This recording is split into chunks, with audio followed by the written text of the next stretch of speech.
Hello, and welcome to Fandom, a show that we haven't done. I think Jesse might have been on the last Fandom now that I think about it. Was that for Final Fantasy? Is that what we did, Jesse? Where we all talked about how Final Fantasy 15 was going to be the best game, and then it came out?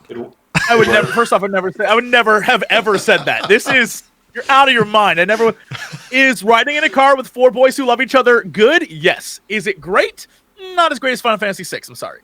But, did we do a Star Wars thing? It might have been the Star Wars one where we thought The Last Jedi was going to be the bet. Let's cull that whole conversation and talk about the MCU. Yeah, I think we had like a conversation about like how The Last Jedi was going to be the most non-controversial film ever made. Right. I think we said right here, like, it will unite the world. Yeah. Peace all over this world. Everyone will come together. Last Jedi is the movie that's going to do it. I think that's what we said. That sounds like something we would say. It's very smart and 100% true, really, if you think back in history. So that's high expectations for this one. Yeah, we got to come up with some big brain ideas here. So, Jesse Cox, Rami's been on Drop Frames before, and ThatBronzeGirl. This is the first time, I think, being on the channel in a non-roleplay fashion. You don't have to play another person now, Bronze. You could be yourself. That's exciting. I get to be me. I know. Holy it's exciting. Fuck balls. Maybe. You came here to fight, apparently, with your military cap. We were joking around in the pre-show, so yep. I guess we'll I'm see here what to throw happens. down. Yeah. I have hot takes. Hot takes from ThatBronzeGirl. So if you've never seen Fandom before, this is basically a show where we just kind of celebrate whatever it is that we're talking about. Today, we're talking about the Marvel Cinematic Universe, which really can kind of go anywhere. I will preface this video before we start the spoilers. We are spoiling everything. If you have not seen the 22 movies that exist in the MCU, you're here at your own risk. It lucked out that today was apparently the national day of you can spoil Endgame. So here we are spoiling Endgame. And there's also a new trailer out, which we will be discussing as well with Far From Home. Is that a real thing? Yeah. The national day of you can spoil Endgame? That's what the Russo brothers said. That's what they were out there saying. Russo brothers said May 6th. May 6th was the day you could talk about it. Yeah. I'd like to think that I had insider information, but no. It's just like that. It's complete and random luck. Also, I don't know why these graphics are themed to certain characters in the MCU. I don't think they don't really reflect our favorite characters. Captain America's pretty cool. I don't know if Jesse's into the Hulk. Do you like Black? I mean, they're all cool, but I don't know if they're your favorite. Maybe that's our first question: is who's the best? Black Panther. It's African. I'm half African. I'll take it. Okay, all right, sure. Is he your favorite though? Let's just jump straight into it. Yeah, you know what? Black Panther's my favorite. Okay, easy. Jesse Cox, is the Hulk your favorite? Are you into the Hulk? Could you get down with some Mark Ruffalo?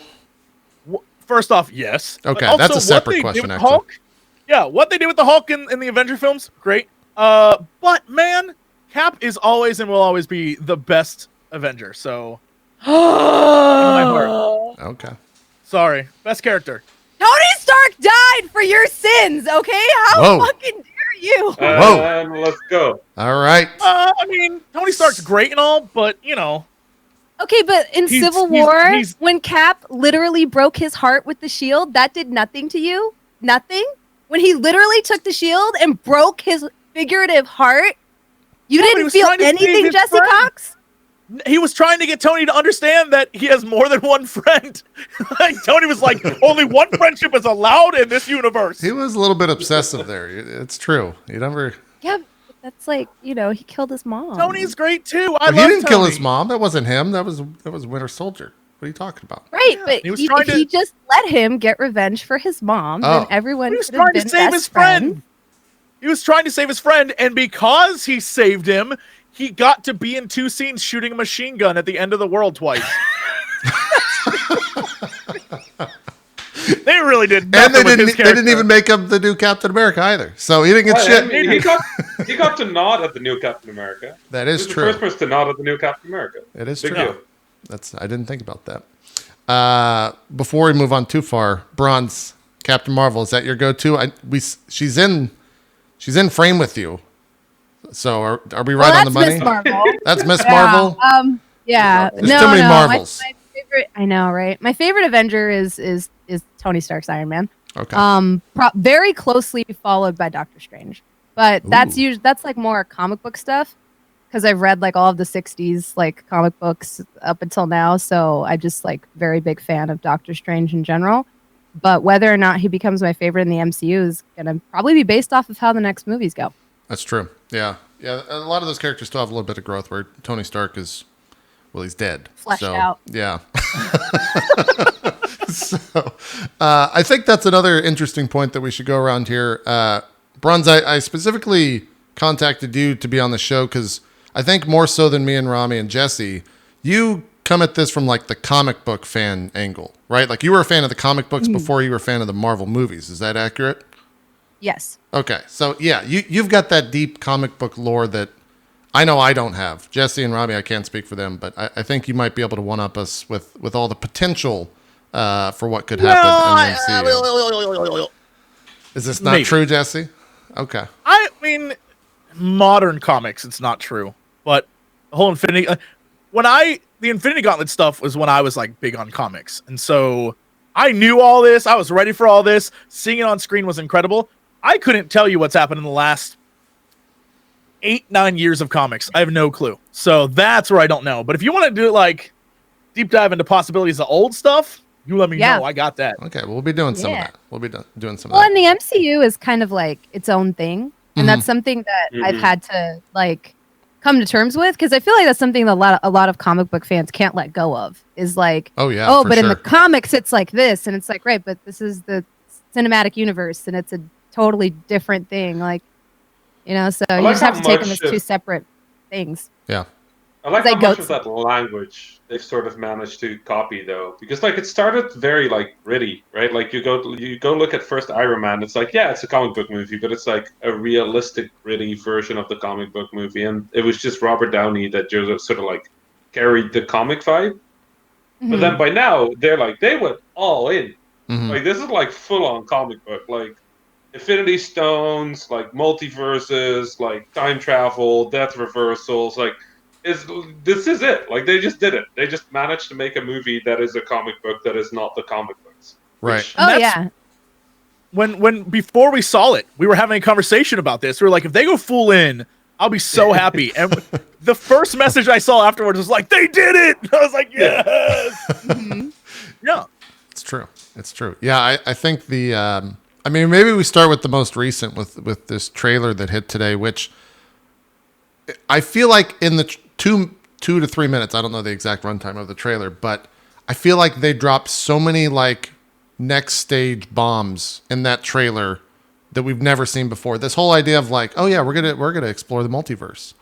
That is insane, because that opens up all of the possibility for a lot of these people to retire and bring in new characters and stuff like that, and have it still be explained in universe. Because this means like we could potentially get like a Spider-Gwen, because they're talking about multiverse stuff, you know, so we could get anything really. The other thing that I thought was pretty interesting is a lot of people are thinking that it's just Mysterio lying and that the multiverse actually doesn't exist. It could very well be. And it's just like a giant fake. Because like they put it right there in the trailer. And maybe that's just to prepare non-comic book nerds. It's like, hey, we're doing this whole multiverse thing. Start getting adjusted now, because it's going to be it's a thing. And it's a little weird, but we're going to do it. Or it's just all a lie. I mean, I'm expecting a fake out on Mysterio, but more as like might actually be the bad guy. I don't think the multiverse stuff is a fake out. I think they're going all in on this, because they're putting Mysterio as sort of like super allied for now. Sure. I'm not buying that one. See, but why would Nick Fury just believe this motherfucker? Like what? Well, is it possible that the plot is he is a villain in the like if we're gonna use the multiverse, he's a villain in the other multiverse, comes here and is like, it's like I'm in college, I can start again. And he tries to make everyone think he's a hero, and really he's just up to no good like usual. And in, you know, his other reality, he was just a bad dude, and now he thinks he can start over again because he sees what being a good guy gets him, which is the exact same thing he would want if he was a villain, which is like fame and fortune and everyone's love and admiration. I mean, that's who the character is. Yeah. Plus, honestly, it's not like Nick Fury hasn't been outsmarted before, right? Like Nick Fury is not Like That's true. He let Hydra kind of by accident. Yeah, he did kind of let the entirety of Hydra take over. Yeah. Some helicarrier is still Washington. This would also be the perfect time for Mysterio if he was going to hatch something like that to come in, seeing that the world is mourning the void of like Captain America, because Captain America's grown old, Tony Stark, Black Widow, they're all out of the picture. This is like the perfect time for him to come in and like take that void in some ways. So it would make sense for him to like have those visions of grandeur or whatever, then like pull a bait and switch. Yeah, because it's also a perfect time to attack. Like, oh yeah, without a doubt. And I definitely feel like the glasses, which are obviously Tony Stark's glasses, there's gonna be something in the trailer.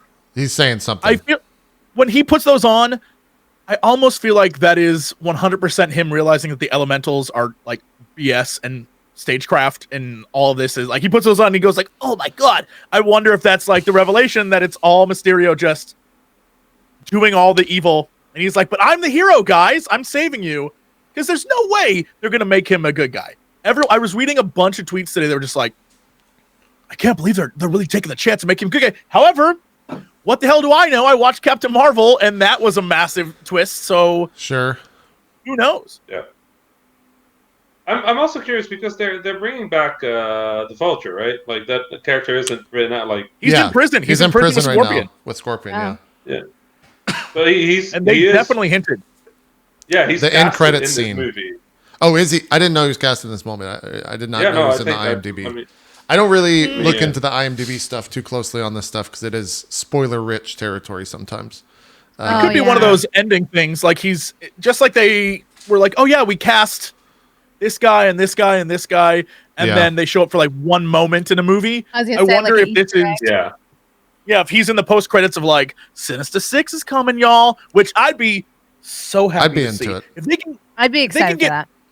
If they can get the same quality acting of all the villains that they got from the ones we've seen so far, can't wait to see like A-list actors as the villains in Sinister Six would be the craziest effing thing in the world. I'd be so excited. Let's play a little experimentation here. Is the Rhino the lamest character in the Marvel world? By far. Like who the fuck would want you just get some meathead to play the Rhino and you're like, all right, cool, it's great. Like Brock Lesnar could be the Rhino. He doesn't even have to say anything. Just give him a horn. I don't think Sandman is much better. Like I've never been a fan of him. Like I've never to me the penultimate Spider-Man villain is Wilson Fisk, which it hurts my soul that we're probably never gonna get D'Onofrio because he was in the Netflix version. Yeah, and that kills me because I think that's why they haven't done it yet, because how the fuck do you? We just gotta wait for Disney to buy Netflix. Yeah, basically. So. Couple of years. Do you think they're gonna stay away from Osborn? The Osborns? Do you think they're gonna stay away from them? So. Maybe. I mean, the thing is, if they decide to bring them into the story, that's going to be somewhere in the movie. That's who's moving into Avengers Tower. If they decide to keep them out of the story, then the Fantastic Four or someone like that is moving. Because someone like. They made a point. It's in the trailer. Someone's moving into into the Avengers Tower. Yeah. It's either Osborn or it's either the Fantastic Four. Who else is going to move in there? There's no one else that I can think of that actually makes sense. And I think maybe it's probably going to be Osborn. Yeah, Osborn would make sense for sure. Because the thing is like when we look at the biggest Spider-Man villains, like Green Goblin, Kingpin, and Doc Ock. What the way they're setting up Spider-Man to go, he's just not ready for that yet. Like those dudes would totally dunk on him right now, right? So where he needs to grow up a little bit before he handles any of those three, because those are like the big bads, right? So I think like by just sowing the seed of being like, oh, a couple years from now, a couple movies from now, this is going to be an issue, just like they did with like the first time they showed Thanos. Right. They literally just show him like turn around and we do not see him for another 20 movies, literally. I think they're going to be like, oh, here's like this little seed that's planted. And then, 5 movies from now, that'll finally come to fruition. Right. Yeah. I think they're now more aware that they can do like long form storytelling, which is also what you're seeing with the television series. So I agree that those longer arcs are probably something we're going to see in the individual series, in the individual movie franchises, as much as overall. It's a little risky, honestly, but it makes sense. Yeah. are we gonna get? I'm trying to think of how they would order. I imagine when they do Fantastic Four, that's when we get Doom, right? Oh yeah. And so I hope they give Doom that's his a own character- movie. I hope Doom is just out there like doing his it. own shit because he's I hope he's the next best Loki. villain potentially. I hope he's the next Loki Yeah. for this Yeah. arc of the MCU where he's in like way too much, because that character is great. Yeah. And I would love to see more of that. And he could take over like what was once Sokovia. Like there's a bunch of plot threads where he could just like slide right in and make sense. He should totally get his own origin, like, or film. Like he Yeah. should get his like People like would- startup. Because I people think lose it would their be shit fun to watch. without a Yeah, doubt. Yeah, it would like be, whatever the fun to watch. Yeah. whatever the new Avengers movie is, if it is new Avengers or whatever they decide to call the next Avengers film, if one exists, whatever that like everyone gets together again movie is, I feel like he's the Loki role in that. We're like, man, that guy is too much. But also you can throw him into Sinister Six too. Like, you can put him into a lot of different roles and have him mess with Spider-Man and have him be a part of all of that. And I think he's a huge character that they can use. What the hell is that guy? Craven? I never liked that dude. Oh, the guy that wears the like fur around his neck. Yes. Yeah. Yeah. Is that that guy's name? I'm thinking I the think- animated version of Craven where he just has the cheetah skin or whatever around his neck. Yeah, like he's the great hunter and he's the dude. Like character-wise, he's dope, but like visually, there's so many other better characters that I would want to see. But it's possible that I mean, look, if they can make Thanos look pretty cool on screen with what they were working with from the comics, like I would trust them to make a cool looking Craven guy. I don't know. Yeah. But I've also I seen think- it go south so many times. A what? Like I'm trying to that's the like problem. what they did Yeah. with Apocalypse. Granted, that was like but we that don't, wasn't like we don't talk Disney about Marvel, it. but Fucking Apocalypse, bad. Ivan Ooze. Oh my Yeah. god, he Really was bad. Ivan Ooze. That was it. Yeah. It was so See, that's bad. the other thing that's I- kind of upsetting is like all these other. Here's the thing that I think Marvel has done right is whatever they put into the MCU, they go through whatever. I want to know what this check is, but they go through this check of like, is this cool or not? Like, did we do right by the source material? And they've always nailed it in my mind. Like, I'm trying to think. Maybe the first Incredible Hulk movie when they had no idea what the fuck they were doing, they kind of missed the mark on that. Sure. But apart from that, they've I mean, nailed. the Dark Elves. They were pretty cool. They were. I mean, what else? Yeah, they weren't the Dark worst. Elves were cool, but they were not told properly. It was like a really lame. Like you can set up the Dark Elves as being awesome, but they gave them no character except for like we hate Asgard. Right. I was like, okay, They were just Cool. super serious. I mean, we can. Maybe this is a talking point here. What's the worst movie in the MCU? Let's just put it out there. And maybe we say Iron Man this. 2, strong contender. What's Iron the Man worst 2 movie in the is- MCU? Not You think Iron Man 2 is worse than Incredible 3? Hulk. 3 I would has say 3 a is lot of redeeming moments, but it's not great either. The Iron Man movies are not great. The first one's I fun. really I don't like- mind yeah, it. I Super love the fun. first one. I think 3's better than 2.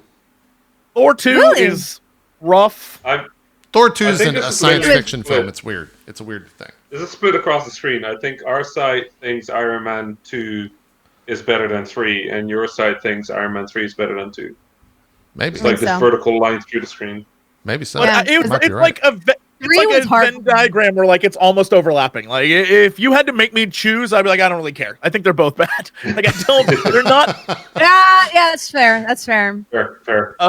If I had to pick an Avengers out of the Avengers films, it's obviously the second one. That second one Age has of Ultron. a lot. Yeah, Age of Ultron I has a lot think of the only issues. thing that Age of Ultron did wrong was they did Quicksilver wrong, just in all aspects of it. Like they just, I mean, they also did Ultron wrong. They did everything wrong. well, yeah. But the biggest offense for me was Quicksilver because he died. They were just like, oh, you're just gonna be Fair. like a weird death motivator thing. Okay. But who was because I am an old man now apparently and can't remember everyone's names. Joss Whedon. Now I can. Right. I think they made a mistake choosing him to direct that movie because he's very good at like small story, small group, character-driven stuff, and that was the movie where they were trying to take it to the next level and make it bigger than it's just the 5 Avengers defending New York. Now it's like this is a world stage event leading to bigger things, and Yeah. I think that was like over his head on that one. But I will say the like personal stories that he told, like the whole moment of them celebrating after in the very beginning of the film where they're doing the Thor trick with the hammer, like that is one of the best scenes in the entire MCU. Yeah. That entire thing is great. That's what Jesse's saying though. Like that's what he excels at. Right. Like Whedon excels at those small intimate moments. Yeah. And not at the like we're saving Sokovia. Right. And I think Feige like kind of recognized that because he tapped the fucking Russo brothers to do the big movies, right? Like they saw how they handled Winter Soldier and they were like, oh shit, these guys they know what the fuck they're doing. And then they started down that road. And I think they nailed both Endgame and Infinity War. But so good. Those movies are so good. Yeah. Yeah. So do and there's a lot of balls in the air too. Yeah. There is a lot of balls. We're going to say Robbie. And then we'll discuss Bronze's balls Robbie. Yeah. Do we say there's 6. Do we consider the Hulk as part of the MCU? You have to. Incredible Hulk. Well, then that's they include it. They include it in there. Yeah, it's in there. In the 3 full rewatches I've done, I watch it every time, and it's I watch it every sad. time. But like, that is by far the worst one, right? Like it's yes. bad. Oh yes. Well, I don't think there's an argument. So let's talk about what the worst one is, excluding that, right? Yeah, yeah, you have to because it's de facto the worst without it. Like, it's the one comic book movie that like tried to be a comic book on film, where they do these like weird camera splits with like, it's rough. Didn't work. It's a rough watch for sure. And now I'm failing. Is that the one that Ang Lee directed, or is that the other Hulk? No, that's the other Hulk. That's the other Hulk. That's the other one. Yeah. What is the emotional journey of the Hulk? And you're like, geez. Because there was one with like, because that was the one with Eric Bana, right? Yes, that is the one with Eric Bana. Yeah. And then this last one was the one with Edward Norton. Oh gosh, Edward Norton. Yes. Yeah. Who I don't think he was necessarily bad. I think Ruffalo's better. Wasn't he supposed to be in Avengers and then they recast because of money reasons? There's I heard something like that. Rewrites, right? Maybe it kept getting rewritten, and Norton was just like, "I'm out." Something like that. Yeah, there was something that he was going to be in it, and then they were like, "All right, let's get Ruffalo." I'm really happy that didn't work out because I love Ruffalo. Yeah, he's very good. He became like the weird, nerdy heart of the entire MCU. I feel he has like. So, like, usually I always go back to this. Whenever they show, like, in the comics, like, the Hulk raging out, they usually show, like, Banner sitting on a planet alone. And, like, how he's, like, that's not him. That's, like, something that happens to him. And they captured that so perfectly in the first Avengers, like, the plight of the Hulk, which is, like, he's just, like, being a doctor in India. He doesn't want to be this weapon. And they literally, like, force him to come out, and help them and point him like a gun at the enemy. And then when he goes off, they're like, oh, we're probably going to have to kill him or ship him off to another planet. When you think about how fucked up that is, like how messed up S.H.I.E.L.D. is, how little, like he really highlights the issue with S.H.I.E.L.D., which is that they view their superheroes as completely expendable, as assets to be used and abused. And if we didn't have like that sympathetic, like he brings the Dr. Banner part to life in such a way that he, like, without even just his little side storylines, they shed light on that part of S.H.I.E.L.D., which is like, this isn't really a great organization. These people are kind of evil. Like, they literally pulled him out of a backwater where he was just trying to, like, help people and manage his temper.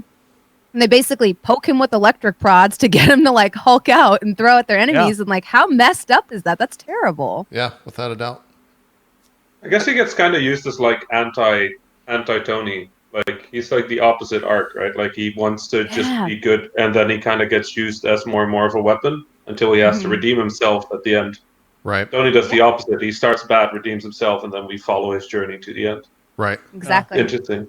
Yeah. Yeah. I also like how they played up the fact that Tony loves Banner and Thor loves Hulk.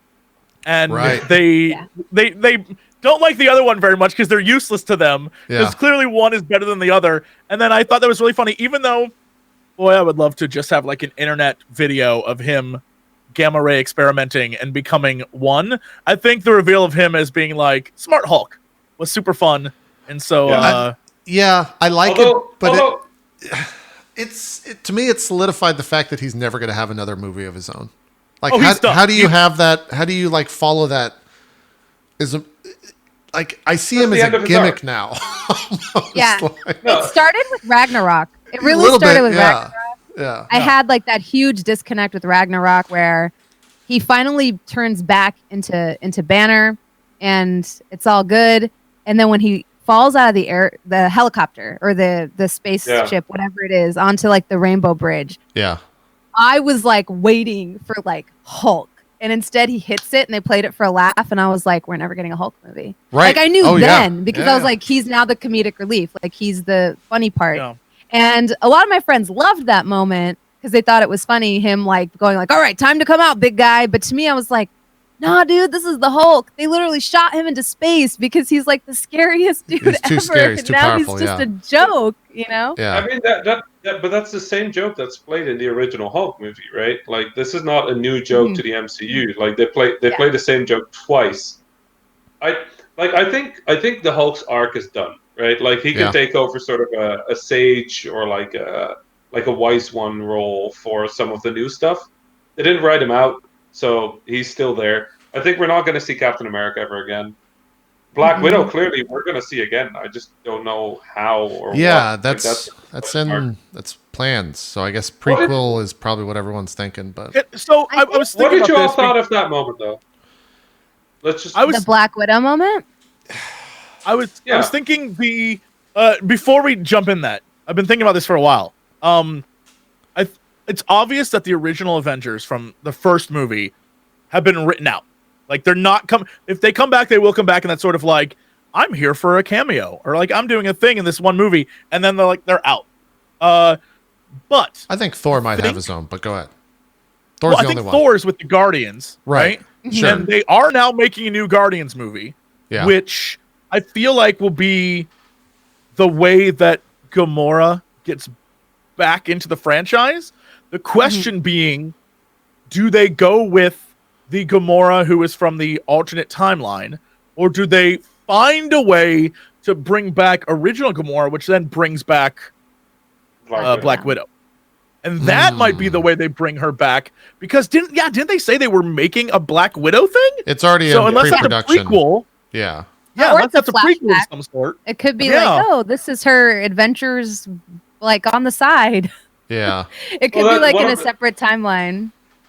One of the discussions that keeps being that I keep seeing is sort of like the idea that they have a time machine, they have the quantum realm and a time machine, and they have the soul realm, and those things, if you could somehow connect them, you can both explore Black Widow's past and tell a story that moves things forward.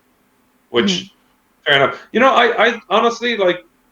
So when I was watching Endgame, Black Widow's moment, I mean, obviously, when you realize that they're the ones going to Vlambeer, you're like, well, shit. Right. And that was in the back of my mind the entire time. Is like, all right, who's going to Vlambeer? Because one of them's dead. They just have to die. Yep. That's how they get the stone. Yeah. And so I was thinking War Machine was going to die, but go ahead. Well, but you need to have somebody that loves the other person. So, like, it was going to be them because they're the only couple, basically, like, between quotation marks, that was still alive in the universe. Sure, that makes sense. Like it had to be them. So, but when that moment happened, that's both the moment when I realized that Tony and Cap were both done. Right, you can't write out Black Widow and keep Tony or Cap. It set the stage for it. Yeah, it set expectations. Yeah, that's it. Like both of them were gonna go. Like that was it. If you lose Black Widow, you lose so much of the chemistry between those two that you kind of had to. She's sort of like the glue for a lot of how MCU told that story. But it also, at the same time, it feels like they missed a little beat there. Personally, like one of I loved Endgame. I thought it was brilliant. But in Infinity War, when Thanos gets the Soul Stone, you have that little moment with young Gamora in the Soul Realm. Right. And I'm incredibly confused that moment wasn't there between Hawkeye and Natasha. Because that would have made a lot of sense. Just like a moment in the Soul Realm where they get to chat about like the cost and like, you know, like whether it's like Red Inner Ledger or like Budapest or whatever. Like they had such a nice little storytelling moment there, and they didn't take it. And I wonder if that's going to come back or they just didn't take it. It might be also just a deleted scene because the movie was so I was going to say it long. might have been cut for time because, I also had the thought, like it's. I've seen the movie 4 times now. I have a problem. Same. I had a thought on one of my many viewings that from a writing structure, I understand why the very beginning of their like time travel adventure, they show them drop off. They're like, all right, kids, have fun. And they travel into space and they don't show up again until the very end of everyone's time travel adventures. And obviously that's because it's the most like something major goes down, a character dies. So clearly they're going to save that for last. But they don't have like a moment talking on the ship. They don't have a moment anywhere in between where we can have time to appreciate these two characters who have been through everything together are on one last adventure together. And like we don't get a chance to say goodbye is kind of what you're getting at. Yeah, because when they get there, Red Skull comes down, drops everything we know, and then there's an actual cut in that scene too, where then Clint's just like, haha, all right, hey there, pal. And he goes back over, he's like, I don't think I believe this guy. And it's obvious they've been sitting there for a while, and I feel like that could have been another scene that was in there too, like in the middle, where they're told one of you has to die, and they're like, no, there's no way. What? And then even be like, wait, did everyone know this shit was gonna happen? Like, why do we? Like, there's not even a moment in the middle. They just give it, and then they have to make their choice. And I think the actual scene is played out well, and that both of them want to kill each other. Like, they love each other so much they don't want to see the other one sacrifice himself. I think that's very good. And I think the way they ended it is literally the only way they could have ended that scene, because there's no way that they would let go of each other. Yeah, no, there's no way that Clint would just let go of her. So I think the way they did that is the best way they could do it. But I think the run up to that scene, there's a lot of stuff in there that you're just like, I understand this is a 3-hour movie, but I would have been fine with 3.5 hours if they could have told. Like, I love that film. I could do more. I would have happily gotten rid of a little bit of the time they spent discussing Natasha's passing. You know, like that scene. Like, get rid of like half a minute there and just give me half a minute more of like either of Clint and Natasha. Honestly, was anyone else like? Speaking of this, Rami, was anyone else upset about the fact that like, aside from throwing a bench, even at the end, Banner really didn't like. He didn't like react to it. They didn't give him time to react at all. I was definitely like, all right, Banner's gonna flip his shit and just like start. Especially when we go from like the scene like where she's like holding his hands and being like, "Come on, big guy," or whatever, and like calming him down. They were boning down. Yes. I thought between movies they were getting it on. Yep. And even Thor jokes about it. He's like, "Natasha saved you," and I was like, "Okay, she's dead. This is gonna be huge for him." Not really. I thought that was when his switch was gonna flip. And it didn't. He punched a time machine. That's it. He just kind of goes like, right. Yeah. But he did it with the same half-hearted thing. That was one of my favorite moments in the movie is when Professor Hulk like rages in New York.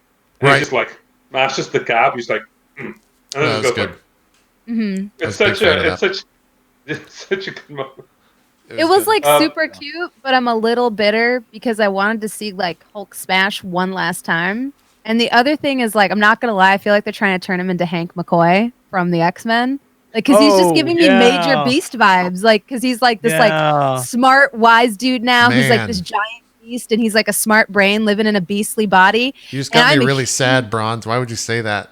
I know, and I'm a huge Beast fan. Like, big time. So like since the 90s X-Men show where he's like sitting in a jail cell reading Animal Farm and like the wardens are poking fun at him. Like, he is such a beautiful, wonderful character. And so when they did that, I was like, does this mean we're not getting Beast? Because like, I don't know what this means. Like, you can't have two really smart dudes that are like Beast-like, right? Like, how does this work? Are they going to meet and then be best friends? Like, how does this work? Yeah. Now I'm just sad because you're right. They beasted him. They beasted the shit out of him. There were definitely. Here's the thing. I love this movie. I think Endgame was great. Definitely, you can nitpick things. Like there's moments where after my fourth viewing, I remember I went to go see it with my mom because mom was like, "I really want to see this movie." I was like, "All right, let's do this. Let's go see it in the theater because like." Now's the time. It's an event, yeah. And it was funny. She's seen I think almost all the Marvel movies, but she hasn't seen Captain Marvel. So she literally was just like, who was she and why was she so powerful? It was really funny. She's like, she showed up and just did everything. And I was like, yeah, all right.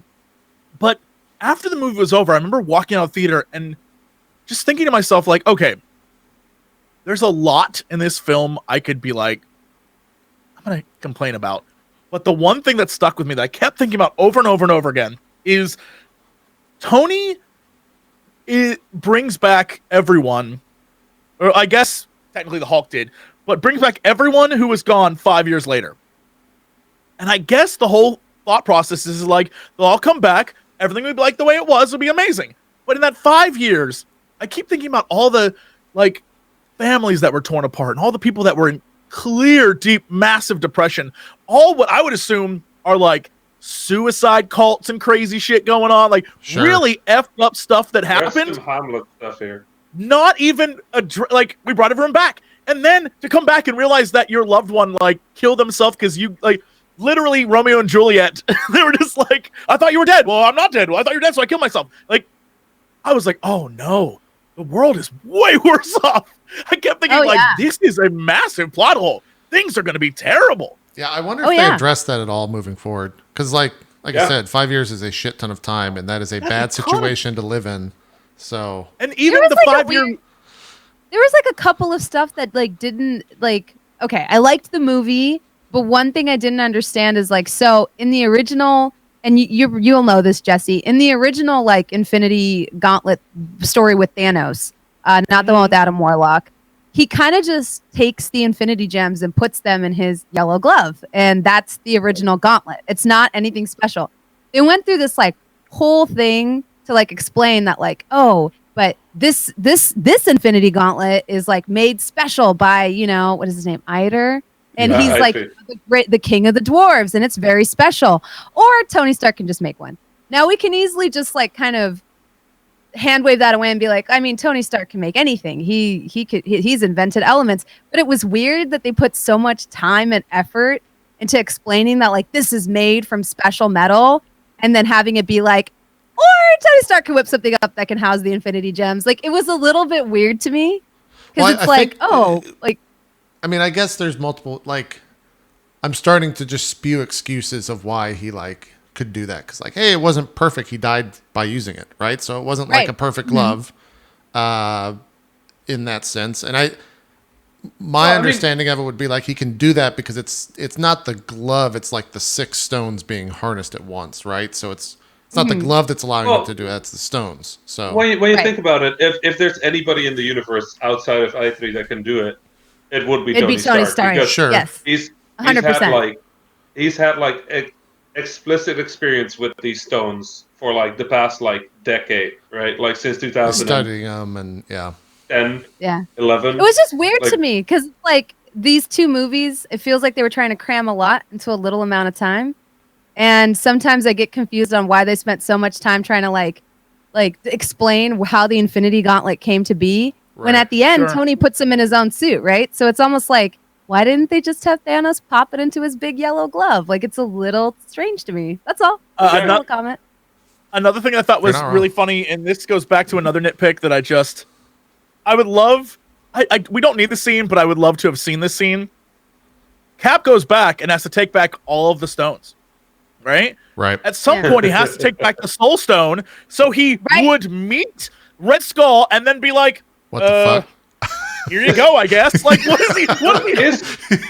Like, does he just give it back to him? It's like, bunch of dead people in here, so I guess take it back and someone else can use it. Also, like, how does he get there though? First of all, like, how does he travel to Vlambeer? I don't know. I actually don't know. Is Red Skull still there? Because we've never seen Vlambeer after the Soul Stone is taken. We only see them wake up in the water. Yeah. They said Orange the timeline. Water. Man, this is why time travel sucks. Yeah. Because they kept saying like the timelines, if you put the stone back. So basically, hold on. This is crazy. So basically, Natasha and Hawkeye Clint and Natasha go there, and he sacrifices her to get the stone. Then Cap goes back there, is like, all right, Red Skull, here, gives him the stone, Red Skull's like, well, all right, and like tosses it down the hole wherever the hell he keeps the damn thing, so that later Thanos can show up and sacrifice Gamora because the timeline remains the same. Because that's the whole. That's the whole thing that the Sorcerer Supreme was talking about. Is the timeline has to remain the same. So Thanos shows up, sacrifices Gamora to get the same stone that was just. I feel like Red Skull's fucking with people. I think he just has it in his pocket. He's like, you got to kill someone. Don't they go into different timelines though? Like, don't they start making friend universes? No, the whole point is that they don't. Yeah, they avoid it because otherwise they wouldn't have. Thing with the Sorcerer Supreme, like the way she explains it. I by the way, I love how this movie just dunks on Back to the Future just to make themselves sound smart. Right. Yeah. That was. It's like the most. It's the most brilliant piece of film writing, right? You just go like, no, Back to the Future is bullshit. We take this shit seriously. Right. Well, it's because it's the most known. If you think of time travel movies, it's like, oh, Back to the Future. Everyone knows. But the way the Sorceress explains it is, as long as the 6 stones are there is sort of like one cohesive reality, right?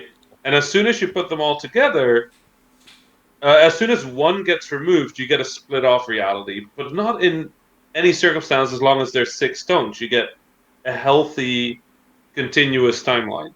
So I'm not quite sure. Like, the multiverse isn't actually established here yet. Like, the first time, because even with Cap, like, technically there's 6 stones, so time should be healthy, right? And that's one of the, like, the fact that time travel could happen could even be dependent on Thanos having destroyed the stones, right? Like, it's likely that quantum realm travel would not be possible until Thanos just snaps the stones out of existence. Like, it's not entirely clear how those mechanics work, but I feel like it's very likely that the 6 stones being there just fixes reality into a one timeline. But clearly Spider-Man is saying the opposite, so... Right, yeah. I mean, they may have made a mistake because the most important thing to the current timeline is that the time stone went back so that, obviously, Stephen Strange could prevent the world from being devoured. So, like, the most important stone to go back was the time stone, the Eye of Agamotto. The other ones... we could get a little timey-wimey with, couldn't we? Because, like... This is why it's so crazy, because if and everyone chats like, Jesse's wrong, the timeline, what you do in the past, like, changes the future, so Thanos never went and got that stone. So my question then is, if doing stuff in the past changes the future, Loki takes the Tesseract and vanishes in the past. Mm-hmm. But then he takes it, vanishes in 2012, and then in 2013, 14, whenever Thor goes to Asgard, Loki's in prison, captured. Right. Which is the same thing that happens. So what about that storyline changed, but also got him back to where he's supposed to be? Yeah. Like, it's that kind of stuff that time travel's just messy, and so if you think about it too much, my advice is don't think about it, enjoy the fucking movie, because it'll make you go crazy. The second they brought in time travel, and the second that, like, rumors started going around that time travel was going to be in this, I started getting worried for this exact reason. And now, like, moving forward, I'm so worried that it's just going to get so especially time travel plus multiverse, it's going to get so goddamn convoluted. Well, they're absolutely gonna. Welcome to comics, my dude. Yeah, I mean, exactly. You're right. This is what they're absolutely gonna wreck. They're gonna wreck the time travel, right? Like, that's the first thing that's gonna happen. They're just gonna stop it all. Yeah. Tony built the thing. Tony's dead. Sure. Like, the only thing they need to do is wreck the time machine or whatever. Like, if Hulk dies and Tony dies, then, or if Hulk is gone or refuses to rebuild it or whatever. Do you think any of that's addressed in Far From Home? Theoretically, I think Hank Pym could do it. Sure, maybe. Yeah. So kill him too. Then we're good. Henry Pym or whatever. He dies in the next Ant-Man. He's gone. Do you think that all of this ignoring the time travel stuff, because I think they're moving on from that. I think you're right that time travel's done because Tony's done. It's a think they're moving on to multiverse stuff? Do you think that's like the doorway for them to get real crazy with, like, Galactus? Well, that's what I was thinking. That bullshit.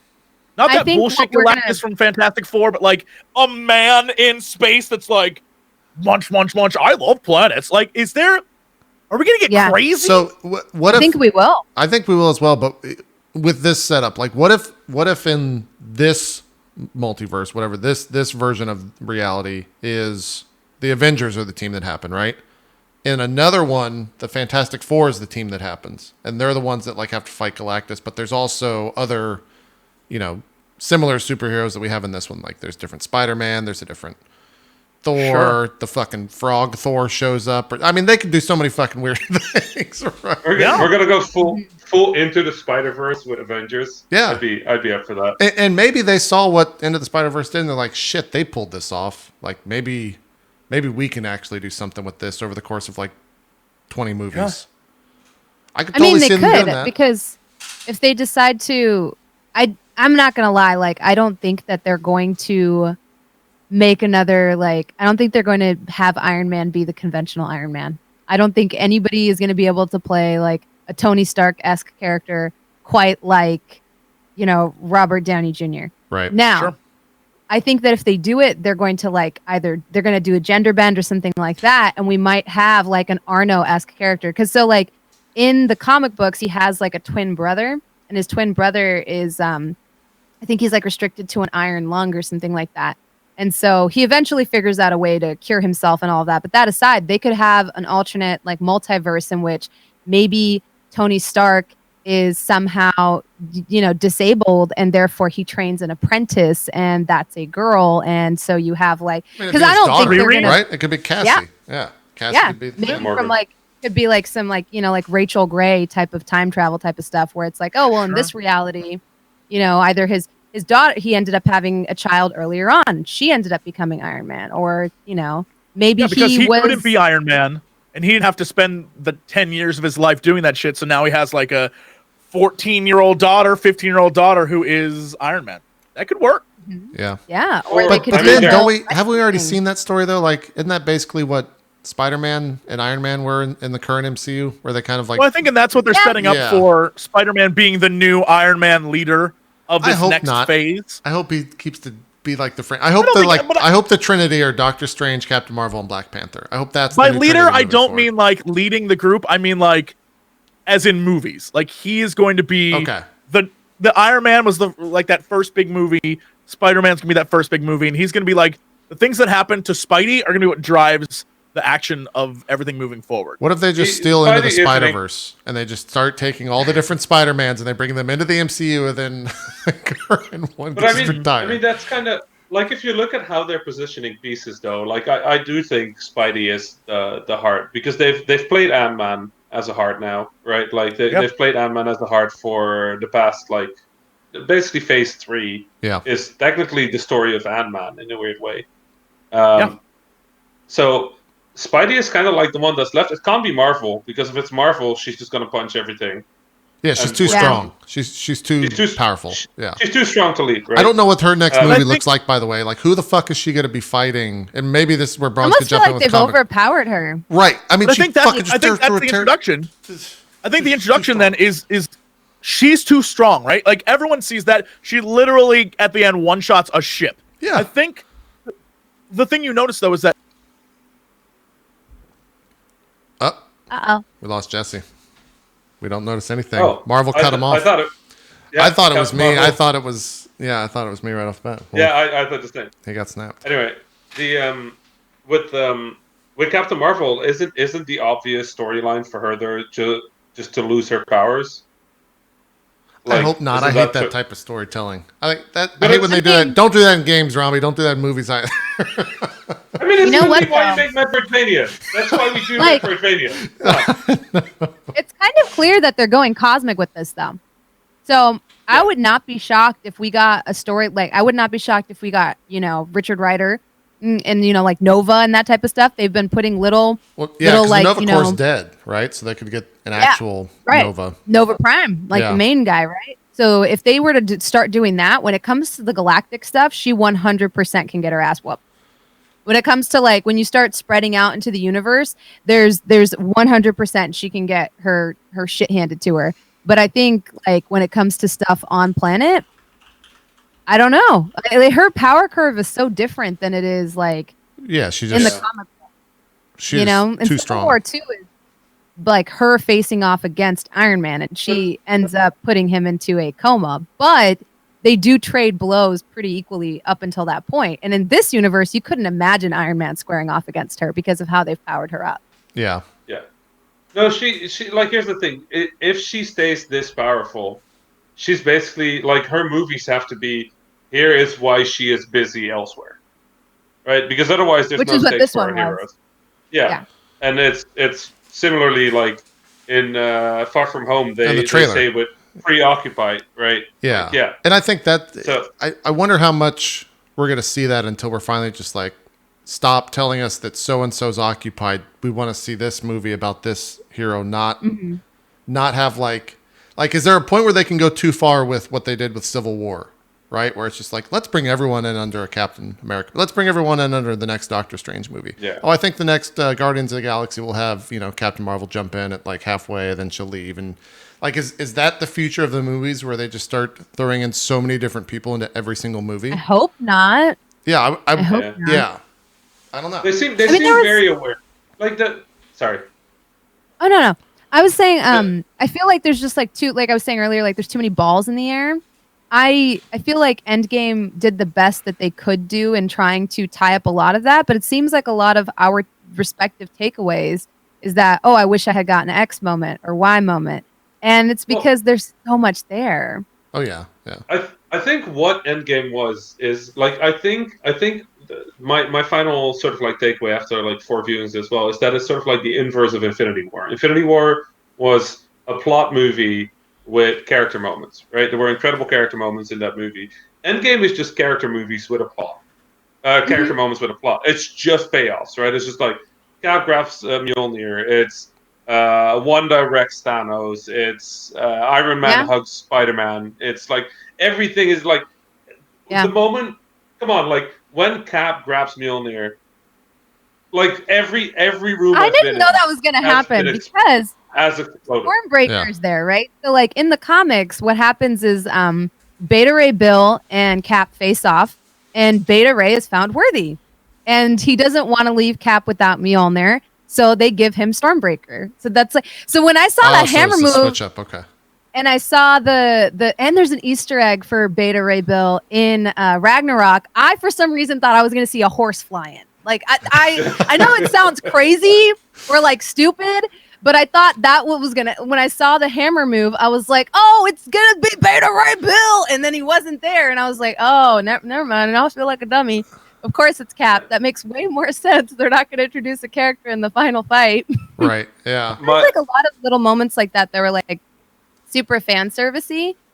And I feel, hey, Jesse's back. Hey, Jesse, you're back. Okay. My 2 favorite ones where I feel like... I came through a portal to save you. Jesus. A Doctor Strange portal. Uh-huh. Mm-hmm. I think that's how... I feel like they did it more with Tony Stark than any of the other characters. But I also feel like what makes this kind of sad with his passing is he's kind of an anti-hero, and now we don't have one. Mm. Yeah, no, it's true. Like the closest, the closest we have right now is Strange. Yeah, that's what I was about to say. A little bit of Doctor Strange for sure. They made him too nice. Like, what I like about Strange's character is that we can never trust that he's on the side of our heroes, which is kind of nice. Right? He's on the side of time and saving the world. Yeah, the greater good. Like he will literally like stop being quite as much of an asshole to Stark the moment he realizes Stark is going to die. But he's still an asshole to Stark. Like he's still like, okay, let's wait until Tony Stark gets stabbed through the abdomen before I go like, okay, maybe don't kill the guy, right? Like he's still not nice to Tony. He's just doing what's necessary. Which I thought that was better than everyone, because he is. He's the Sorcerer Supreme. Uh-oh. Right. He's definitely. It's made very clear that he's the key keeping Earth realm from being like taken over by Shao Kahn and all the other Shao Kahn, number 1 MCU. Yeah. When I say he's better than everyone, it's because he doesn't really roll with the Avengers when you think about it, because he's like he's there doing his own thing, safe on a galactic basis, and so he usually finds the petty squabbles to be so trivial. You only see them call him up when House of M type of crazy cosmic events start happening where they're like, we need to get Doctor Strange, and he's off meditating somewhere doing his own thing. Doesn't that kind of make him the new Nick Fury, though? Doesn't that make him the new Shield? Like, in a way, like, that takes... Like, he will happily sacrifice any of us, right? Like, he will sacrifice Tony Stark. He will sacrifice half the universe for, like... Like, he foresaw every problem that happened. Yeah. But it's still, like, sort of like, this is the optimal outcome for reality, so I guess... Well, and sure, fuck him up. That's something, I guess, to move on a little bit, is... Spider-Man makes sense because of the connection with Tony Stark, and it's easy, the natural flow of like the story moving forward is Spider-Man for that. But it also brings it back to Earth for the like. We had this big galactic confrontation, and now it's like we're gonna still talk about weird shit, but we're gonna bring it back down to Earth and keep it back here for a little bit. And I think that's smart. So then for the next one, whatever it is, whenever the next movie comes out of returning characters, what the fuck is that movie? Like, what is Doctor Strange going to be doing that's exciting for people after seeing what happened in Endgame? You got me looking this stuff up. Because, like, that's going to be such a hard thing to deliver on for any of those. Captain Marvel, Black Panther, Doctor Strange, Falcon. I mean, Falcon and Winter Soldier are getting a TV show. But, yeah, like, what? I don't... Well, I mean, they sowed the seed for Mordo. Right, at the end of Doctor Strange. The first movie. For sure. So they could delve into that. I think the thing is the audience hasn't really been introduced to too much of like, who are these people, the Secret Order, and what do they do? So maybe they'll start like delving into that a little bit because they kind of did that with Ant-Man too. Like Ant-Man 1, in my opinion, didn't really go anywhere. Like I feel like it was just there to introduce the quantum realm at the very end. Yeah. And then Ant-Man 2 is like right when they start talking about like, what is the quantum realm and how his wife was lost there and how, you know, like it sets up the Wasp. And I think maybe Doctor Strange will be the one where they delve more into like, who are these people and why is their job so important?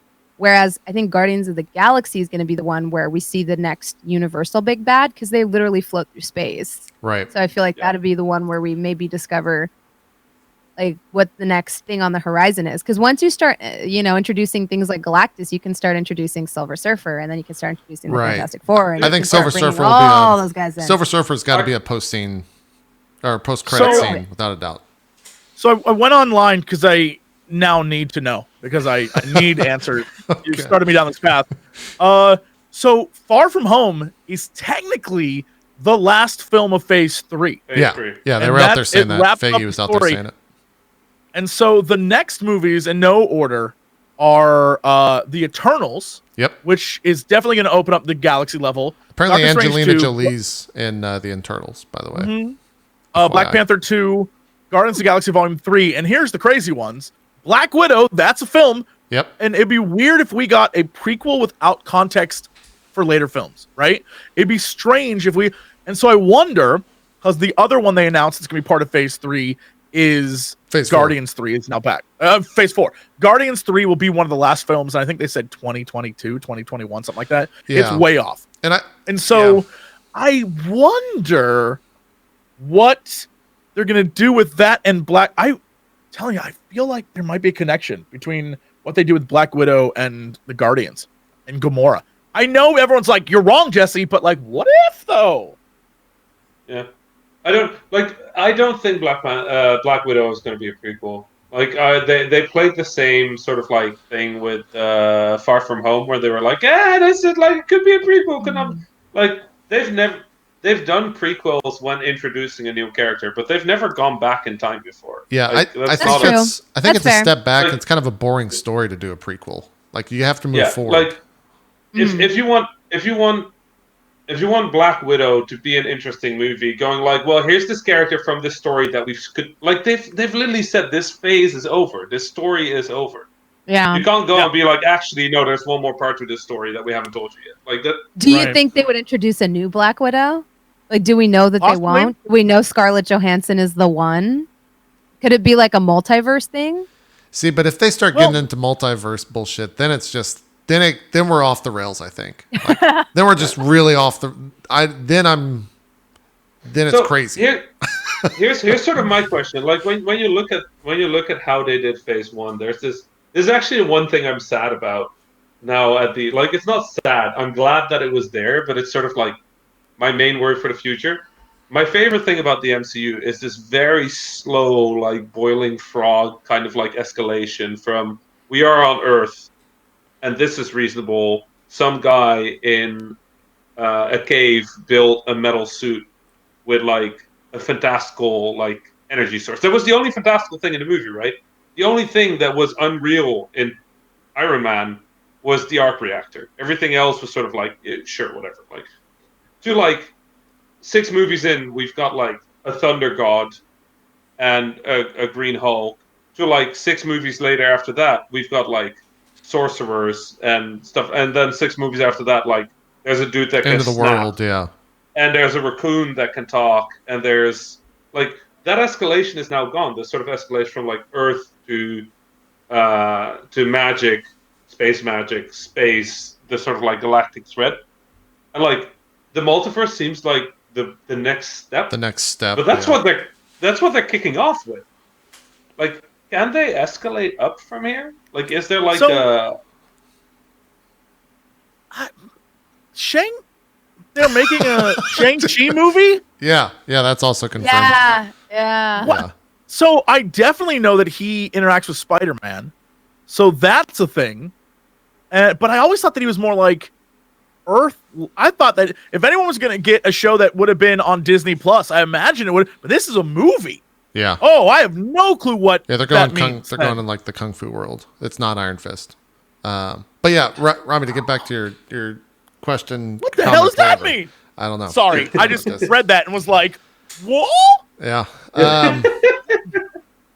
Yeah, I mean, maybe you're right. Maybe that is the next, like, because Marvel has to, and they've done a great job of it, but they have to do this thing where they convince the audience at large, not us, because we're already like, all right, give me this shit. Let's talk about time travel, space. Sure, we're all in.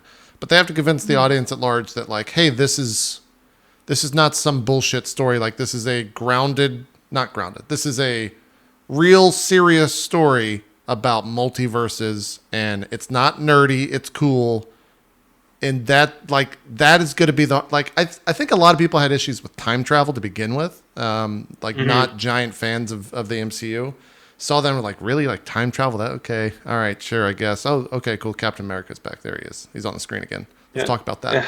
But like, as soon as they get into the multiverse shit, do you I worry that the random movie-going fan or random movie-goer is just like, this is too much. Like this is way too much. I don't know if they could escalate it properly, because they did a great time, or they did great escalating it to this point. But I think we're at like peak in terms of what the general audience can handle. As soon as we go to multiverse bullshit, and as soon as they're like, oh well, this is Iron Man from Earth 37, then it's like, what the fuck? Well, yeah, I think that. Sorry, I think that's why the escalation starts with a bad guy. Right, like, or like with Mysterio, just sort of being like a new character. Like, they're not bringing a character that we know from another universe here. But like, I guess Into the Spider-Verse kind of proves that we'll take it. Like, yeah, but it's a standalone story in that sense, right? Like, it's in that world, and that's like, it's done.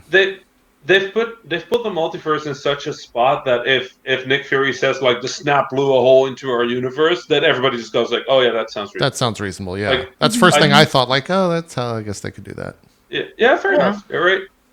I mean, they talk about the amounts of energy that come pulsing out every single time they use that, and I mean, in the comics, part of that creates the inversion event essentially, which like makes some of the superheroes like reverse polarity in some ways and become evil. Oh, that's comic bookies. Fuck. The fucking I know. But yeah. The Hail Hydra. Okay, the Hail Hydra moment in Endgame was great. Like, yeah. It was great. It would 100% place in that storyline in the comics. Without a doubt. That's the first thing that popped. First thing that popped in my mind was like, wait a minute, is this a different reality that we're in? Is that the like who is this Captain America? Then he walks over like, oh shit, okay, that was really fucking clever. I wonder if, like, going back to the multiverse and stuff, couldn't it be that we have this character who says, I'm from a multiverse, and he tells Nick Fury all this shit, and it's just, theatrics.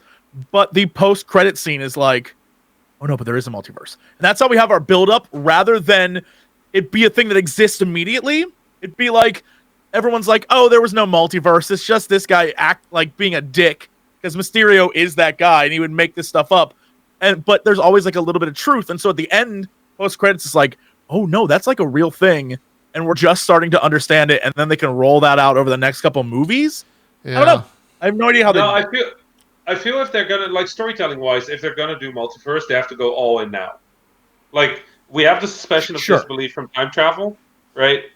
And the snap is the only thing that's reasonable enough that in the hearts of the viewers is powerful enough to do something else. Like, even the original, what was the original blurb? I hate the word blurb. Like, the short-term description for Endgame said, like, our heroes now have to find out how fragile their reality truly is.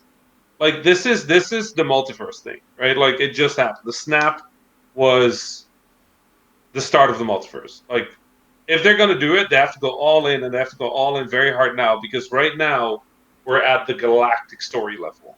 Yeah. And they want to go back down to Earth. If they do this over 5 movies, it's going to get really hard, because Spider-Man is going to take us straight back to Earth, and now you have to escalate back up to universes splitting. I think they're just going to go like, no, fuck it, universe exists, a multiverse exists, and we're going to go from here. A lot of people have been saying that, and they're using it as a reason to say, this is how Fantastic Four and X-Men fit into this. But that seems crazy to me, that there couldn't just be... That's way too much of a gimmick for that to occur. Yeah, it seems like gimmicky and not like... Why couldn't there be like the Fantastic Four family, and then shit happens to them in space, or like shit happens to them in an experiment of whatever? There's a million ways they can do it. Like, why couldn't they exist currently on Earth? I don't know. I understand that we'll definitely get some multiverse shit, but it doesn't make sense in like a weird way to have everything from all those other... It seems like a little like wink and nod. What is it, like Fox is another multiverse? Like Fox made... Yeah, I don't like that. I think that's real bad. I don't like that. I generally don't think we'll see much of the multiverse, though. Like, I think it's getting established now as sort of like a way to introduce new villains, a way to introduce new heroes, maybe. But I don't think they're going to drop Fantastic Four or X-Men through the multiverse. I think that's like way out. Like, maybe at the end of this arc, when they collapse all the universes in one, there's a big universe battle. Like, I'm pretty sure Feige was out there saying that they're going to wait till like 2022 or 2023, because they have to. They're in this awkward position now that they have all these Fox properties where people already know those stories, and so they have to let people forget that they exist, and they forget that they were introduced that way. And then reintroduce them their way. We're not going to see a Fantastic Four or X-Men movie until 2025 at the earliest. Yeah.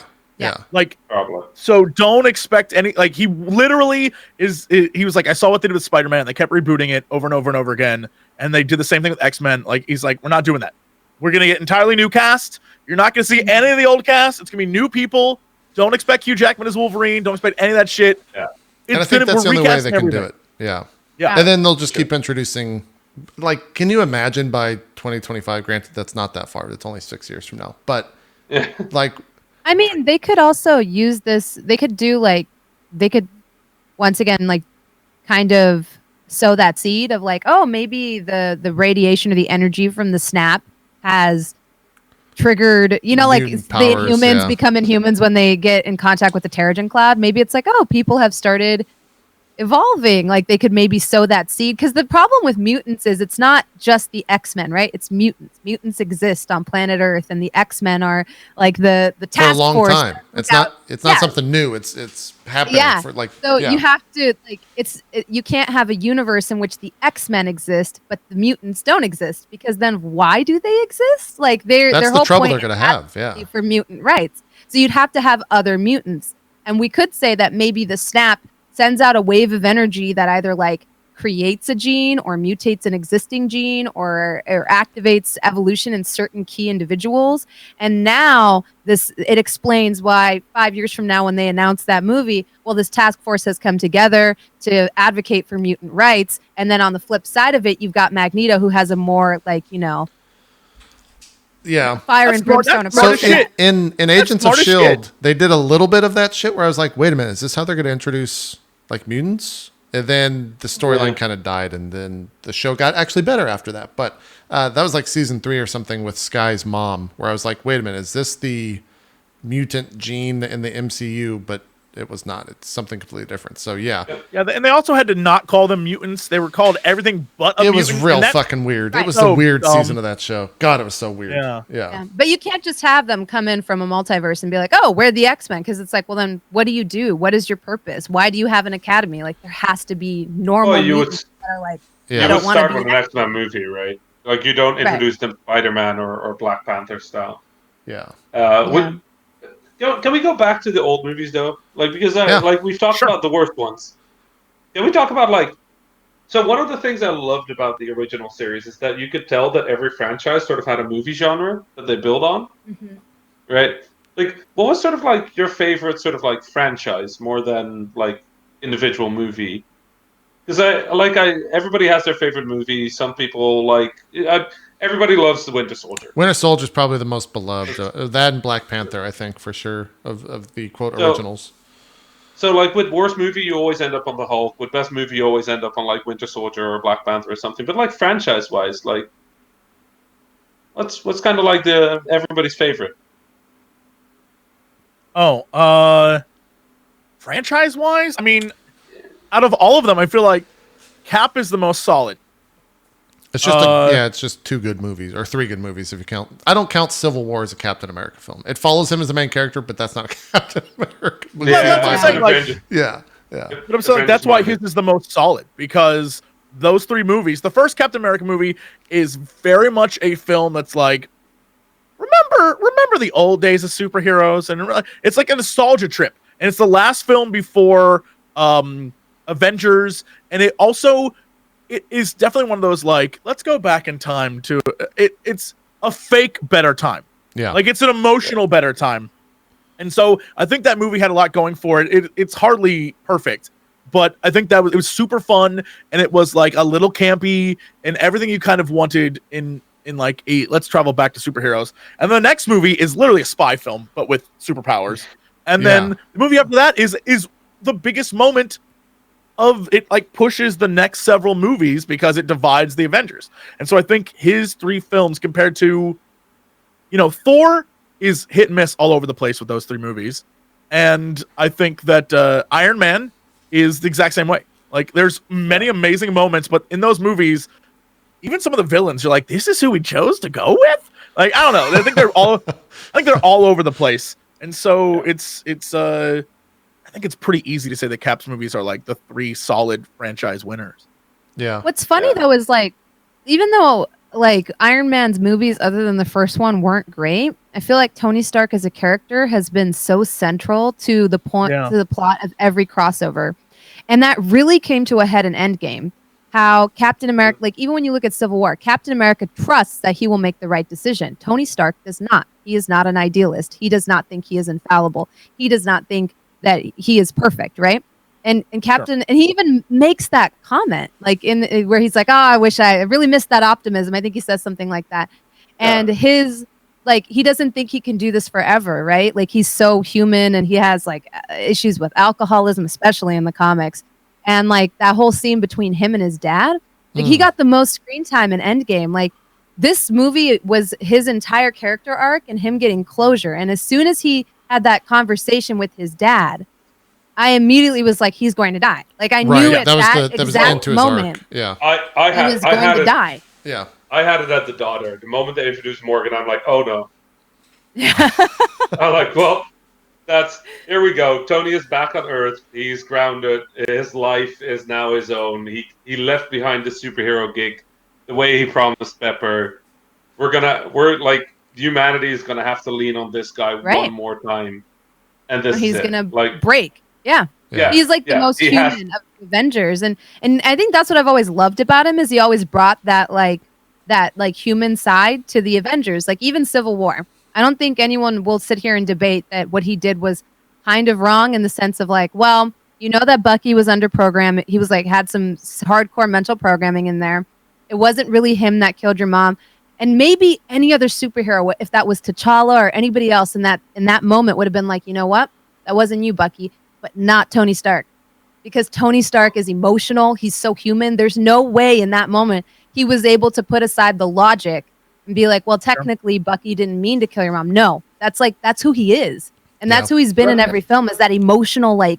I think that's also. They kind of set up they actually did set up T'Challa very similarly, though. Like T'Challa in the movies he's been in has always been like, the right thing is this, but the emotional traditional way is that. And T'Challa's movies have always revolved around doing the thing that is right by his tradition versus the thing that's right by his morality. But he overcame that in one movie. Yeah, in the end, he does that. That's true. Yeah. He does it really rapidly. Yeah, in the end of Civil War, he has that moment where he captures the guy and instead turns his ass in. And then at the end of Black Panther, he was going to save that guy. Yeah, he's like, I'm not going to kill you. He was like, I can save you. He's like, no. And so I think that's cool. Going back to Endgame, there's a really great moment in the first half of that film. Like we're talking about Tony and his dad. First half of that film, he's like, I can't give up what I have now. Like, I have a daughter, I have a family, I have a life that I love. This is important to me. I'm not going to help you. You guys have fun, but I'm not going to get involved in that because I finally have what I view as like my best outcome. And he goes to meet his dad, and his dad says, like, I hope it's a girl. And he's like, why? He's like, well, because, if it's a kid, he might grow up like me. And he says a line that's like, I rarely put the greater good above my own self-interest or something like that. And that's like the turning point for Tony, because Tony has a daughter, and Tony sees this thing of like, oh my God, I have to make the sacrifice at the end of this movie. Like, that's what it's all building up to, is Tony. It's not about him anymore. It's about saving the world and saving his kid and saving everyone else's kids and like all that stuff. And so he has that moment that I think is like a pretty great character growth moment for him, because his dad tells it to him. And his dad was always that guy who he was like, my dad's kind of a dick, right? Yeah. He's like, everyone wanted me to be like the old man. And that's where his jealousy for Captain America comes from, because he feels like his dad is more fond of Captain America than he is of him. Like, literally the first like Avengers movie, he's such a bitch to Captain America, and I'm not even mad, because I would be too. Like, like if my dad made a vibranium shield and loved this dude, like, oh, this guy's just the perfect, dude, I'd be freaking angry too. Like, he's this jealous person because he's so fallible. And I think there was like a little bit of like an Easter egg to it. I felt like it was a nod to the comics at the beginning of Endgame. That whole paranoia, crazy bullshit, that's like a whole arc in the comics where he's just like, I told Pepper there should have been an Iron Man suit in every single city. There should have been 7,000 of them. Like, that's a whole arc with him where he's like paranoid and crazy, where he's like, human beings are being left behind in evolution. Look at you got Spartax, you got Skrull. We got to evolve. We got to do this. And he starts going crazy, and he creates extremist tech, and it becomes like a whole thing. Yeah. And they even gave a nod to that, because at the beginning of that movie, he's pretty fucked. Psycho. Yeah, he's a little psycho. Yeah. Isn't that arc just kind of there since Ultron? I feel that's sort of like the arc. It's like it's like a thread for sure. Yeah. It's between do you think before Strange raises his one finger for like, this is the one outcome, do you think Tony was like fully aware of what was about to happen and he was just looking to Strange for confirmation? Or is that the moment where Tony realizes I'm gonna die now? I think Tony, up until that moment, thought that they collectively were going to defeat him. That's how they would win. Like, this is the one moment where we all come back and defeat him, because he sees everyone gathers together and all this shit. And I think that's the moment where he realized, as everyone of his friends is getting their asses kicked around him, the only way they can win is if he does the one thing that is like, he has to sacrifice himself to save everyone. And I think that's the moment. Like, up until that moment, he just thought they were going to win. Like, they had to win. This was the one shot. And it realized that in order to win, he has to give up his life. Like, that was the moment. Do you think without Strange he wouldn't have done it? That's kind of like, that's my like leaning question for the movie, for like Tony's character. Like, would he have done it anyway?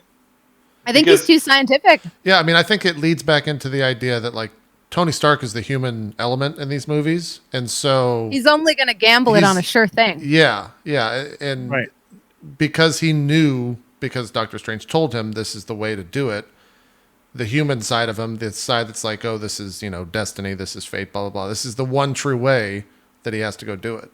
And that's why. I don't think he would have done that if Doctor Strange didn't say. And I think someone in chat brought up the first Avengers movie and how he like takes the nuke up into space. And I think every time Tony does something heroic, it isn't that he thinks he's going to die. It's that he thinks he's going to get away with it. Like, Tony is so cocky that he thinks he's going to get that missile out of there. Like, all those moments where we're like, oh my God, he's going to die for everyone. In Tony's mind, he's like, of course I'm going to do this shit. Like, I'm fucking Iron Man. Of course I'm going to make this happen.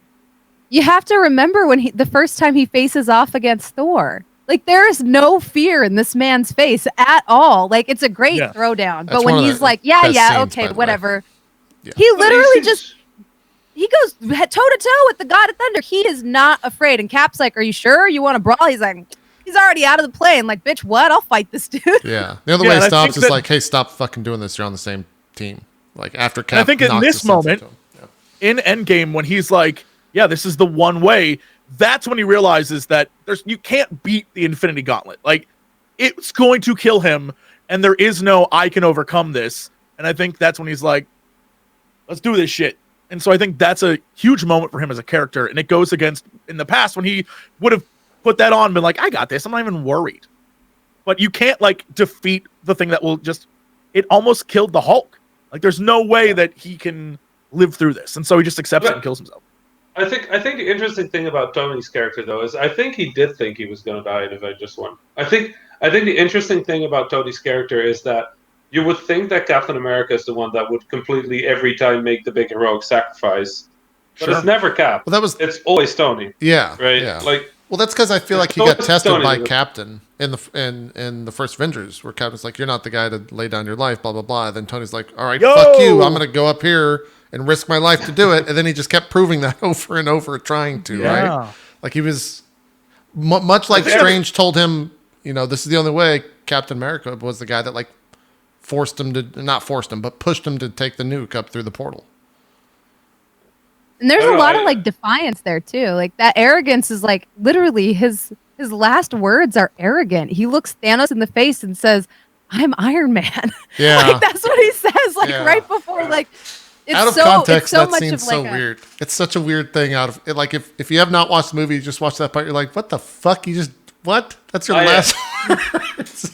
I went to Avengers. The second time I saw it was in Kentucky somewhere at an event. Oh, that's an event. Okay. And there was a guy, a fellow game developer there who had only seen the original Iron Man and Black Panther. Okay. And he went into Endgame. He didn't see Infinity War. He didn't see and watching his face throughout everything in the movie was one of the most hilarious things. What was his reaction to the Iron Man? Shit was just like, well, the Iron Man line, he got that one, but like everything else, like Mjolnir, Captain America, like the hero shot, like Captain Marvel coming in, like it was incredible. Like, I love that Endgame is made. Like, both Infinity War and Endgame are made with, like, if you haven't watched the movies, kind of go fuck yourself. This is not your movie. We should talk about that, because Endgame on its own as a standalone film makes absolutely no fucking sense. If you have not seen the other movies, that entire movie is full of callbacks, one-liner callbacks, like plot callback, like everything, right? Like, it's the buildup of 21 other fucking movies. But if you've never seen any of those, that movie makes no sense. It is not a good by itself movie, I don't think. No. But it's a great movie after all those others. But yeah. Some of those movies are old. And I haven't gone back and rewatched Thor in a minute, because Thor 1 and 2 are not my favorite movies. They're a little bit rough. So I'm not going to lie. Like, I kind of forgot that he's such a mama's boy. And so I was like, that entire bit kind of did nothing for me. It was like a lazily delivered hand job, because I was just kind of like, oh yeah, he likes his mom. Totally forgot about her. And if you haven't watched Thor in a long time, that's definitely what happens. You're just kind of like, oh yeah, his mom, she's a thing. I will say, I went and saw it with you guys on a Thursday night. I went and saw it on a Friday. I went and saw it on a Sunday, and then I saw it on a Wednesday. What was the best viewing? And you don't have to say us just to appease us. What was like the best for you? I think for us, because we were in a theater, we were all like into it. It was the whole theater was silent the entire time. Right. The Friday showing that I saw was definitely the best. The crowd was insane. I love going to sort of like late Friday showings, especially in LA. It's always people rowdy. get out of control. Yeah. But the thing I noticed on all of them, even the Wednesday, which I imagine if you're seeing Endgame on a Wednesday, you're probably not I've seen all the movies and stuff, right? Like, one thing I noticed every single time, all of the cheers and all of the reactions were different with every audience. But when those portals opened, every single audience was like hype as shit. And when Spider-Man showed up, that's when there was always the most cheers. That's what I've heard is that he always in most of the theaters, he gets the loudest reaction. And I feel like that carrying forward into the new stuff is going to be I think that's the character people care about. And Black Panther got a lot of awesome cheers as well, but you can definitely tell there's some characters people are like, I don't give a shit, but you can tell who the main characters are, and those are all ones that we're seeing in this Phase 4 stuff. And so Marvel knows what they're doing. Things. Oh, without a doubt. They know what there's a reason they got here. do. Yeah, there's a reason they got the 22 fucking movies. Yeah. You can't deny that Tony Stark has been passing the torch to Peter Parker for ever since Civil War. Oh, Marvel's cognizant of it. Yeah. Yeah, 100%. He's been grooming him for 4 movies to take his place. 4 movies. He's this is his apprentice, you know? I do worry though that, and I read this comment today, so I'm kind of regurgitating what it was, but I worry that as an actor and as an onstage person, Tom Holland would be great in that role of the Iron Man for the new phase, whatever. But as Spider-Man, I don't know if Spider-Man's the best character to be that. Spider-Man as a character has never done that. He is. But that's the thing. Iron Man wasn't the most interesting choice either when they started. Right, but but he didn't have any. That they could. Iron Man wasn't as big as he was when it first started, right? He wasn't a thing in the. He made Iron Man popular. Robert Downey Jr. made Iron Man who he is today in that sense, so they could kind of remold him. Spider-Man's already out there and already known in a sense. You know what? I think Marvel has never been scared to make the big play. I think they're going to make the big play. They're going to go all in on Spider-Man. It's completely reasonable. They don't own Spider-Man, but they've clearly shown that A, they will make a shit ton of money, and B, they redefine these characters. Known characters, unknown characters. If they say Spider-Man is this, then that's Spider-Man. Look, I mean, right? the easiest counterpoint to me is hey, they made a fucking rabbit, a super popular. They made a character that said 3 words, one of the most fan favorite characters. Yeah. Who the fuck am I to say what are they doing with putting Spider-Man out there front and center? But yeah. I think it makes me sad, and which is why I said he is and he isn't, because do I think he has the potential to be the center part of the web that is the Marvel universe? Sure. But do I want him to be? No, but that's because I am basically Peter Parker's character in this new trailer where he's no, I'm the friendly neighborhood Spider-Man. Well, that's his whole thing. I love those stories. I love the stories where it's just him in his city. That's Spider-Man to me. He's not the guy that's out there fighting Galactus, swinging. But that's what they're going to make him. But yeah, that's... yeah. You know what? After the multiverse, their next step is going to be, as Marvel, they're going to find a superhero in Europe. That's the thing. No. This is all America. Look, all America. All these aliens, do you want the flag behind you? Yeah. I just want the European. Look, the only thing that happens Sokovia, or the only thing that happens in Europe is Sokovia was lost, and that's all we got. All right. I mean, Scarlet Witch has a spotty, some kind of accent. I guess it's supposed to be. I'm sorry, that actress's accent is terrible. No. all over the when I rewatched Ultron, and then you go from Ultron to Civil War, I think it's 2 movies after, a movie after, if you watch chronologically. It is really weird watching her for 2 hours with this accent, and then she goes in the next movie, and you're like, but where'd it go? Wait, it's not there. What? It went to the pile of bad ideas that we've tried and didn't work. Yeah, that was a really weird thing for sure. Yeah, and then it would pop up sometimes, it was gone. And then like she's talking to Vision, and she's like, "Is this chicken paprikash?" And I'm like, "Oh, your accent's back." Yeah, and then it comes, she switches back off again, and you're like, "What are you doing?"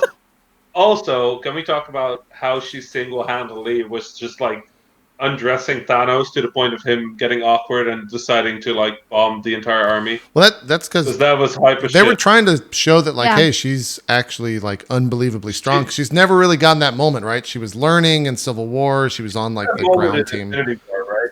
Do what? Like she had a moment in Infinity War where she gets the treasures and she like and then the woman's name who I can never pronounce from Black Panther with the O's in it. Okoye? Yeah, Okoye. I was like, why wasn't she out here? Why was she up there with them or whatever it was? Like, why wasn't she out here with us? Yeah, that was a good line. But no, she like showing how strong she is against Thanos. Like she destroys the Mind Stone while holding off Thanos.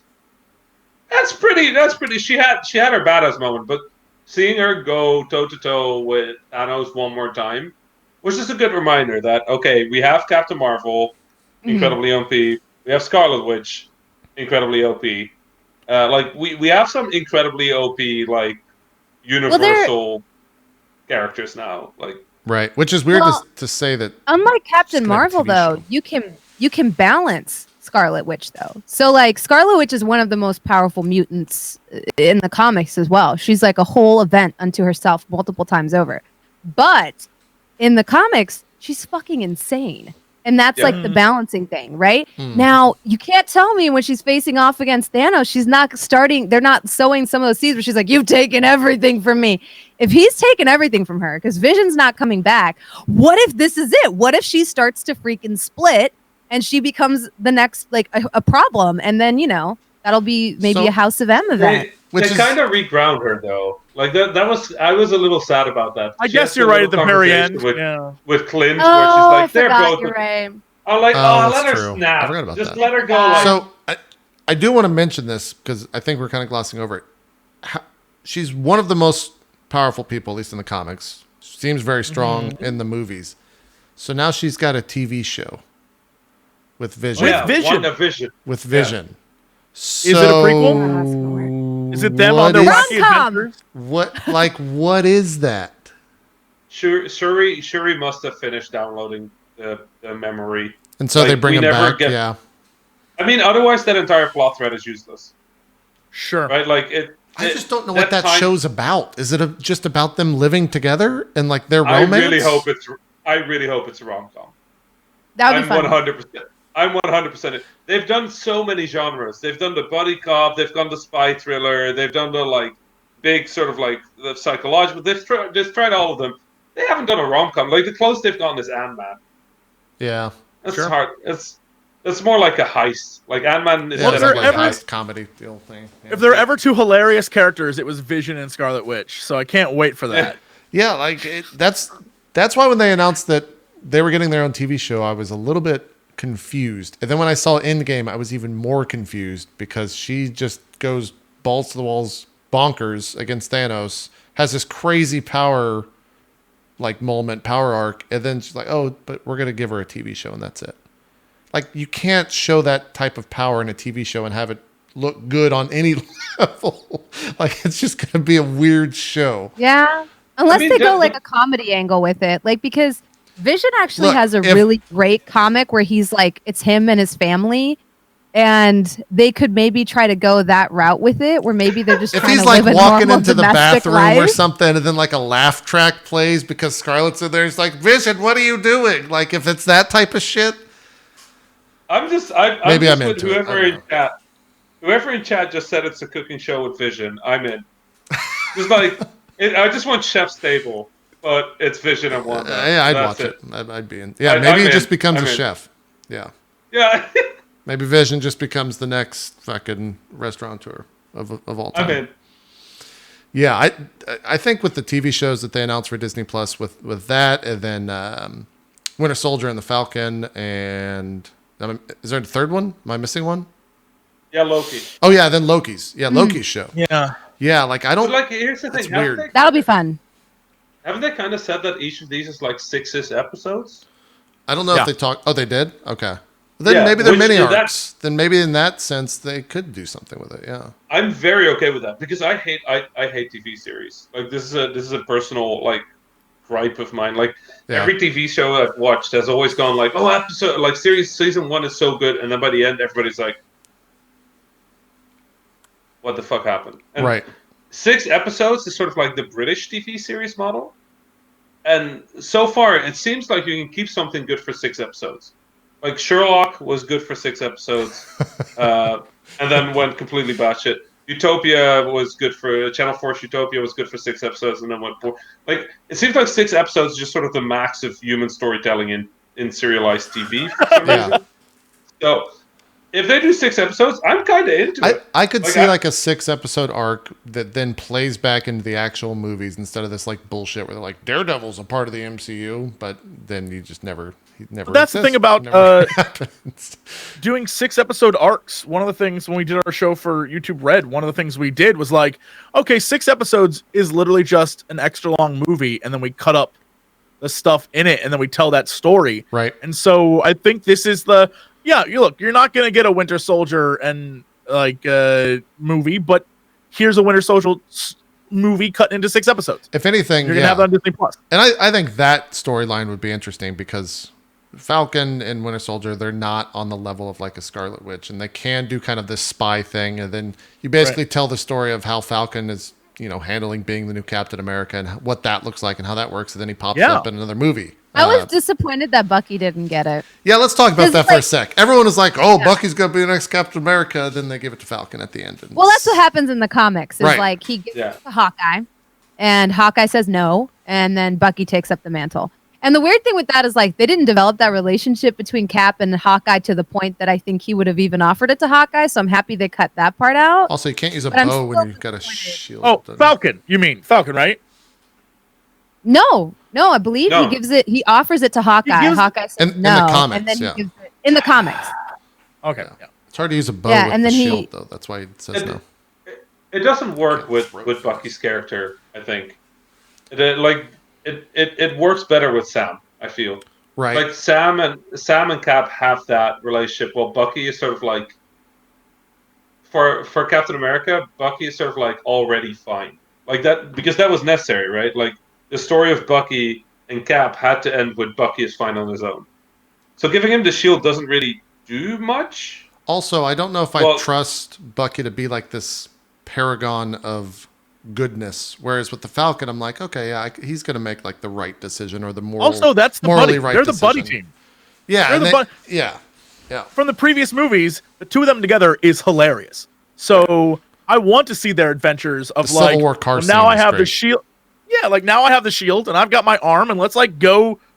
And maybe that's part of the thing, right? Maybe Bucky's pissed, and that's part of the whole 6-episode thing is they're trying to like could be hilarious. Yeah, like Cap chose you, not me. Blah blah blah. Yeah. The one line where Falcon lands and just goes like, "What was it? Was it Falcon? I think it was Falcon." Next to Scott and just go like, "What up, regular size man?" Yeah. That's a good line. Oh no, that was oh my god, was that War Machine? Yes, that was War Machine. Was it? That was War Machine. Yeah. God, right. There's so many. There's so many good and there's fucking tacos and Endgame is just every moment I remember makes me grin or laugh or smile or somehow happy. There are really good one-liners in that movie, without a doubt. Can I tell you something? We haven't crazy? Even talked. Well, let's hear Jesse's crazy thing, and then Rami, hold that face and pose, and then we'll let you continue. Just keep holding it. Just hold it. So I want to tell you something crazy that was just released today, because I guess you're right. The spoilers have been unleashed upon the world. Yep. The Russos were talking about how Catherine Langford from 13 Reasons Why and all that stuff was in the movie. She was cast, and everyone's like, she wasn't in the movie. Who the hell was she supposed to be? Apparently, because we were talking about this earlier, you know how there's that weird, like, world that Thanos went in that saw young Gamora? Yeah. When Tony snapped his fingers, apparently he was supposed to meet his daughter, his older daughter, who she was going to play, and there was going to be a scene where she sort of like forgave him for leaving her. And it didn't test well with the audience, so they took it out. Because people were like, what the hell is happening? So they removed it. So he was supposed to have a whole scene where he was going to like do a thing. So that's fascinating. That'd be weird. But they took it out. So yeah, I guess that's. I can see that. I can see that. Yeah. That's All right. just released. That's brand new info. That would change the tone a lot. I hope that's in the Blu-ray or whatever. All right, Rami, go. We haven't even talked about like the scene, right? Like Cap standing up against Thanos' army, like just that's a fucking poster. Like holy shit, that's it's the one thing that I've remembered the most of. It's like it's a great all scene. of that entire sequence from the moment where the three of them walk up in the broken compound until the end of the fucking until Tony snaps his finger. That entire thing is the most just visually, like every shot from that point on, you can freeze frame, and there's like Scott Lang punching a fucking Leviathan in the face. There's it's the most comic moment in the entire MCU, and it's great. But there's straight up like for like 35 minutes. Yeah. There's like an actual movie poster moment. It's not even a movie poster. It's like if someone had an art print and they put it up in their apartment. That scene where it's a wide shot. And it's Cap in one little corner, and little blue dot, and then this army of dudes coming. That is like someone's art print that they framed and hung up in their apartment, because that shit is beautiful looking. I will say, I was thinking about this the entire time. When we first saw it, when Thanos is just sitting there, and I was like, okay, this is past Thanos. So he has those flying fuckers and the Chitauri and all these guys. I was like, why is it just him sitting there? Why doesn't he unleash everything? And then when that moment happened, I was like, It was so amazing. And then just to see Cap it also just F it, let's do this. I was like, everything about that entire moment was the best. Yeah. Them approaching him is like such a special moment, because it shows, in my opinion, it highlights two things. But then one of those things I think they didn't have enough time to get to. So when he's just like sitting there, takes off the helmet, puts it on his knee, and is like, all right, fuckers. It really shows like how confident he is that he's going to win. And these people are ants, and they're annoying to him more than anything. Like the way he's just sitting there like, all right, bring it.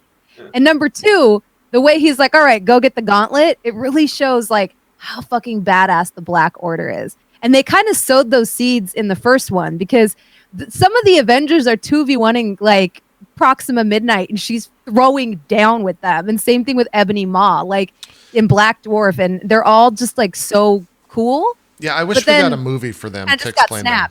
Yeah, they didn't. I wish we got a little bit more from them. But can we also talk about what an incredible job they did? Like, Infinity War is the story of Thanos, right?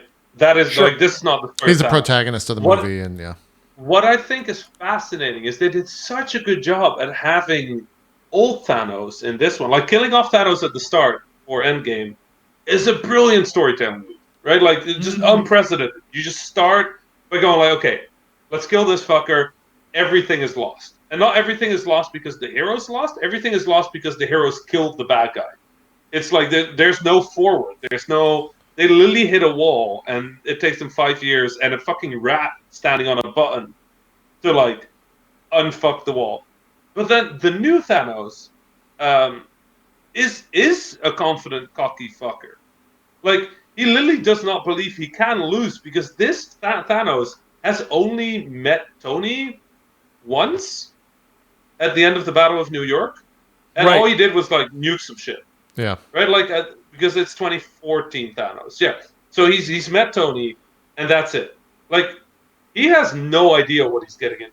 This Thanos has no clue what's about to go down. Right, and you got to remember, he saw the future because he knew that he won because of Nebula, right? So like he's even more cocky because he's like, oh, I already won once. Like, I'll just go win again right now. Yeah. But he's the Thanos who never sacrificed. In his defense, though, he also like beats the ever living crap out of them. Like, he beats Captain America, and like it's a great moment seeing like Cap wielding the hammer and the shield. Then he breaks the shield and like beats the crap out of Cap, and you're like, oh, even at their best, they can't take this dude. Like, he's just pummeling them without the gauntlet. Damn, that's all. When he grabs the Power Stone and punches Captain Marvel, that was crazy. Like, so many. You just see him reach for the stone, and you're like, oh boy. Yeah, this is not good. Whoa! Such a good, like, even like the impact. The VFX team did an incredible job. Oh, But I think that moment where it is just Tony versus or Cap versus an army, and you have that like on your left bit and all the portals open. Even with that, I think the real crazy thing about that scene is it isn't just the fact that all the superheroes show up. It's that they have to bring every single minor character that has ever been in this 21 movies shows up in that shit. They are like, look in the background. Even the one weird ass alien who's part of the Ravagers, like that weird like blue dude. Oh yeah. He's in the background. Everyone's there. They bring literally. Yeah, they bring everyone to fight. And I think that's the moment where you realize that even to make it even, they have to bring literally everyone you've ever met into this fight. I think that's what makes that scene so cool, because it's like, oh my God, shit's about to get crazy. Right. And that's like, and I mean, it's the biggest fan service moment in the history of film. It's incredible. I would agree with that. They kind of set that tone with the first one, where it's just like, he just tells his dudes, like the Black Order, like, go get the Infinity Stones for me. And then you see the Avengers go against him, and you have the sickening realization of, like, they can't even beat his henchmen. Like, they're not going to be able to beat him. You know how that movie's going to end, because you watch them get absolutely pummeled by, like, his cronies, like not even him. And you know, going into that final fight, and that was my favorite part at the beginning of this movie, is when he's like, well, you fought him, and Iron Man's like, we didn't fight him, he beat the shit out of us. That wasn't a fight, it was a massacre. He wiped my face with a moon, I think. It's like yeah, that's good. I just love how he starts laughing at Cap, like, no, it wasn't a fight, we did not scratch him, we did nothing to him. But it's fun. I loved how Thanos was portrayed in this. Like, it was so clearly not the same Thanos, and that made all the difference. Just as going back to the beginning, you're absolutely right. Like, the Thanos we saw, he even just like apologized kinda to Nebula. It was a character that grew and sacrificed and lost everything to do what he thought was right, and now that he did it, he was like, shit. Like, he was one of those guys who was just too old for everything. He's like, I've been through stuff, I've done things. Like, there was kind of like a sadness to him and a little bit of like patheticness that these heroes burst into his shack and cut his hand off and beat the shit out of him. And you're just like, this guy is not the same character anymore. And I think that's huge for when you see him later in the film and he's like just as cocky and evil as he ever was. But you haven't gone through that journey of Infinity War with him. And so this is all like pre that. I think it's phenomenal. Yeah. This story could not have worked with that Thanos. Like, you could not tell a story where all the Avengers show up to beat up the original Thanos. Because it's kind of mean. I feel kind of bad. Like, old Thanos, you can I mean, that's a sign of a good villain. Guy, they finally got a good villain when you feel bad for him, right? This guy did not need to be a villain. This guy needed to be a force. Like, he needed to be a force of nature. He needed to be something that needs everything to destroy. He could have been. Like, I think it says something about Marvel that they understand now that a good villain isn't necessarily a complex villain. It's like, they know that certain stories require complex villains and certain stories need just obstacle. Thanos was an obstacle. The enemy in Endgame was the Avengers. Like, in a way, the Avengers themselves were sort of like their own big obstacle in Infinity War. They tried to keep to their moral code, and every time they stuck to their moral code, something went wrong. Cap didn't trade lives, so things went wrong. Wanda didn't sacrifice Vision, so things went wrong. Nobody sacrificed, and because nobody sacrificed, everybody died. And this movie, they all had to get over themselves, and Thanos was just the wall, right? And it's such good storytelling. Like, everybody got to end their arc because everybody was their own biggest enemy. Right. Just incredible. It was so good. So much. I mean, he even says it. He says, I am inevitable. Like, he doesn't describe himself. And then the response to that is, I'm Iron Man, right? Like, it's like that perfect juxtaposition of, like, you know, it's Tony Stark defeating himself and therefore saving everyone and realizing that, you know, he is only a man in some ways, but that's enough. Because that's a thing is that he struggles with. Even at the beginning of the movie, he's like, if you had told me that there was life out there, I wouldn't have been surprised. But if you told me to this scale and this extent, like, he so often grapples with the fact that he's just a man and that is enough in its own way, is like so powerful. But that Thanos really does become the Mad Titan in this movie. Like in the first one, I don't feel like he was that. That's his title, the Mad Titan. I don't think he was that. I think he was actually kind of reasonable. Like that became a joke. Like Thanos did nothing wrong, right? You're like, oh yeah, no, he's a kind heart. He just wants to retire in a farm. And then you're right, busting into a shack and stuff. You're kind of like, guys, please, like, what are you doing? Dead. Stop, please. They were like kicking a corpse at that point, right? Like the only reason they did that is so that ultimately Thor would feel better about himself. So he thought, right? But then his whole thing played out. But yeah, Thor's arc was actually very clever. I understand it's divisive, but it's a very clever arc. Like they really played. Oh yeah. They really how do you get a god to like not be as powerful? Well, you make him hate himself and make him feel like shit. You know what? It was nice to see a fat superhero. Yeah. That's all I'm gonna say. It was nice to see a fat representation matters. It was nice to see a fat superhero. We need more of that.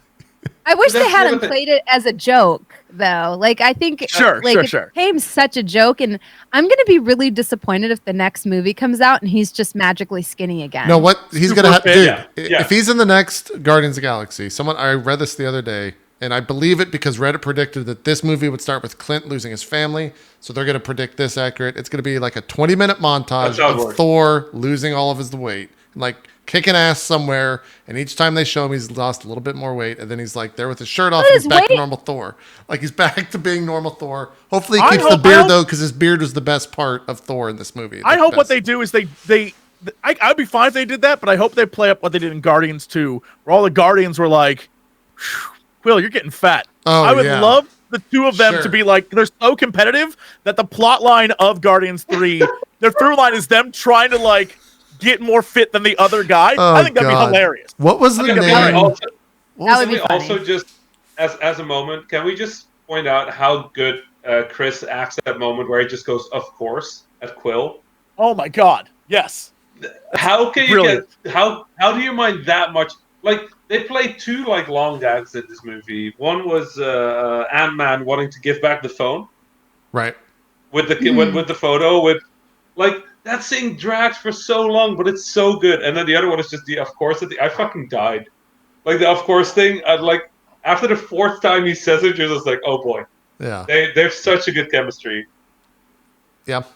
It made me excited for the next Guardians because Thor, I guess, can just kind of be a person in that, and Thor's solo movies are kind of, which makes me sad. But I guess Ragnarok was like a pretty good send off for Asgard and whatnot, and they'll kind of continue to. It existed in the world of Guardians, right? Like the third Thor movie 100%. Was super inspired and existed in that world.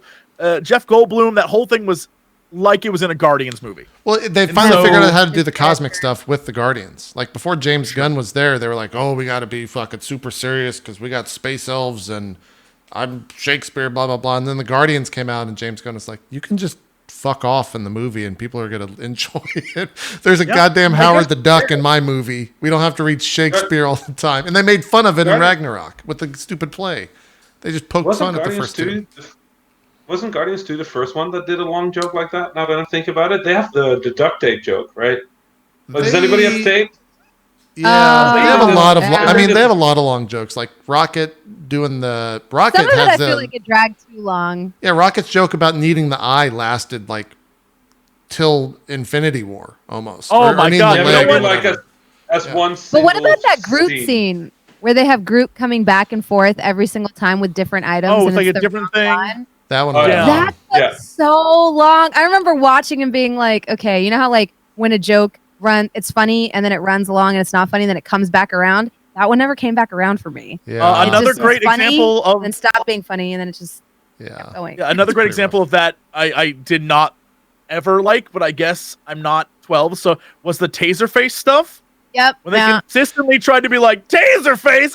And then throughout the movie, everyone laughed at him. Even as he dies, they're laughing at him. I'm like... Well, the only time that I laughed at that joke was when he died, when the Adam Warlock people, Sovereign team? I'm blanking on their name. Yeah, whenever they're like laughing at him, I was like, okay. The joke finally like hit for me, but... I mean, it landed the first time and the last time. Yeah. Like the first time Rocket starts laughing, it's like, okay, that's pretty good. But yeah, in the middle it didn't land for me either. Yeah. I also love that. Yeah, there's a lot of that in the movie. Out of all the Guardians of the Galaxy, of Rocket was the one that they made to like. He was the focal point for the Guardians in Endgame, which is really fucking weird. That a CG raccoon was the focal point of like a goddamn superhero team. Well, I would say it was Nebula. I mean, but, Nebula, Nebula as well. Not of the original Guardians, I guess. She was kind of like an sure. but yeah. But she's so Nebula's like the way Nebula is played. She's very much like she's a survivor of trauma and all of that. And I think she's an important character. But the emotionality of her comes from like her relationship with just Gamora. Whereas like when Rocket says like, "Oh, you lost one person, I lost everybody, I lost everything," like that scene right there. Sure. The fact that like I mean, Jeff brought it up when we were talking about this movie, and I couldn't get over it. He's like, we didn't even get to see him like meet his family again. Like we didn't even get that scene where, because he's the only one left. Like in some ways, that's like so freaking sad that he finds space family, and then the entire second movie is about him admitting that he cares about them because he refuses to admit it. And he's the one that loses everything. Like, in this movie is him just like, he's got nothing left. I think they'll touch on that in Guardians 3. I think that's going to be like a pretty big, like, they're going to focus on that. They're going to focus on Thor. They're going to focus on what the fuck is Gamora doing here and from 2014 type stuff. I'll do you one better. Who is Gamora? Yeah, right. No, that was, Drax didn't do much. And now that I think about it, Endgame, Drax kind of just existed. He didn't really. I kind of got into a huge argument about that because someone's like, well, his story arc's finished because, he killed Ronan. And I was like, but he says at the end of Guardians of the Galaxy that Ronan was just a pawn. Right. And that the real villain is Thanos. And then like you have 3 movies where he's like, I'm going to avenge my wife and daughter. I'm going to avenge my wife and daughter. And you have Mantis touch him and be like, oh, your heart is full of sadness. And then it's like, he doesn't even like. I don't know what he does. I don't know what his story is moving forward. Yeah. That's like his whole character arc. Maybe it's pissed that he didn't actually get to kill Thanos and like he's trying to prove himself or something. I don't know. I think they're all played for comedy, a space comedy. And I think that all those things that kept them going were the reasons why they had to be in the series or in the overall franchise. But everything that's happening now, as Guardians of the Galaxy, wink, wink, nudge, nudge, that whatever Guardians 3 is, that is going to be a movie played for comedy. That they're part of the universe, but it's just like going to be just like Ragnarok. It's going to be the wacky, fun version of the universe. Yeah. And I don't see them doing anything like, and then they meet Galactus, and that's how it happens. I don't think that's ever going to be. Do we all think Galactus is the next big bad? I don't think so. I kind of want to see Kang. I want to see Kang show up. They're already doing time travel bullshit. Why not just push it forward a little bit more? Have a guy from the 40th fucking century show up and be like, hey, how's it going? I'm here to fuck you over. Then just leave. And he's gone for 10 movies. And then he pops back up with like world domination or some shit. Are they going to do anything with the Skrull, do you think? Or do you think that they've literally set them up like they exist, but we're not going to mess with them? I mean, they'll come back for Captain Marvel, right? Like that's it seems like her storyline. I don't think that's the overarching Are you talking Secret Wars, Jesse? Is that what you're saying? Like, do you think Secret Wars plays out? I don't know. I have no clue what they intend to do with the overarching. Again, I think a Doctor Doom situation would be amazing, but I don't think he's the big bad. I think he's, if anything, he could become the big bad by like just outliving whatever the like galactic level big bad is, and he's like, "You dummies, I am Doctor Doom." Let's just push it down the what if storyline of Doctor Doom getting the Infinity Stones, where he goes and fights the the Beholders or whoever he fights. I forget the storyline, but I think whatever happens is going to be 1,000% based off what the Eternals is about. Whatever that plot sets up moving forward, that's whatever the post-credit thing as at the end of that movie, that's going to be the big bad moving forward. So convinced of that. I'm Bronze. Give us the rundown on the Eternals, because my idea is that the Eternals, or my understanding is the Eternals are basically like the myth and lore of Earth, that they've been here since like the beginning of it. Yeah. And they're the reason that like Greek mythology, Roman, like all that stuff exists. So is that accurate? I always thought of them as like the Endless from Sandman. Okay. They're basically like, they're similar to like, I believe that the Celestials created them. So they were created to be like Earth's Avengers. Mm-hmm. But I don't know in terms of the MCU why they're so absent, like why there isn't an answer to that. Maybe they got snapped that's back the part. or something. Maybe that's how they play it. Like it's kind of weird because we don't they barely address the Celestials in like Guardians context 2. of they like barely talk about it, but like from my understanding, like they're kind of like created, the Eternals are created to defend Earth, and they are what the basis of like the very first mythology, because they're there to defend Earth. Gotcha. For any of my fellow nerds out there, or anyone who has spent the last 15 years playing WoW, it's very much like the Titans and the Titan constructs. Yeah, the Titans are the Celestials, and the constructs are all the people watching over Azeroth. And they all are sort of representations of those Titans, but they're not as powerful. But they inspire, there was like the northern version of those gods, and there was like the Egyptian version, and all those different things that WoW did. Very similar to that, if you're wondering. So yeah. And they're like the product of a bunch of, and I haven't read so if I quote it wrong, somebody in chat correct me. It's fine. Nerds everywhere will hate you. It's fine. The product of like a shit ton of experimentation, I believe, and like some of the experiments get fucked up, and those messed up versions are the deviants, and that's like their main villain is like the failure. Okay. So that you have like the Eternals, which are like, these are the successful experiments. And then you have like the sideshow freaks, and those kind of get discarded and they become the deviants. And then that they actually become like the main like counterparts to the Eternals. If I got that right. I'm pretty sure that's how that happens. And there's a storyline where the Avengers have to reunite to battle like an internal invasion, maybe? I don't remember what it is. Maybe it's the deviants come, but it literally has to do with the fact that like the Avengers have to get back together in order to stop this from like messing with Earth. Didn't they kind of like underpower the Celestials in this one? Like, isn't Ego like? I guess I'm not quite sure. They kind of played Ego weird in this whole thing. They did. Because like the Guardians defeated Ego. Right. It's kind of like. Yeah, I had that entire weird thing too. Because, like, in the comics, Peter Quill is the son of Jason, who's the king of the Spartax. And so he has a lot of, like, political drama because he's technically a prince.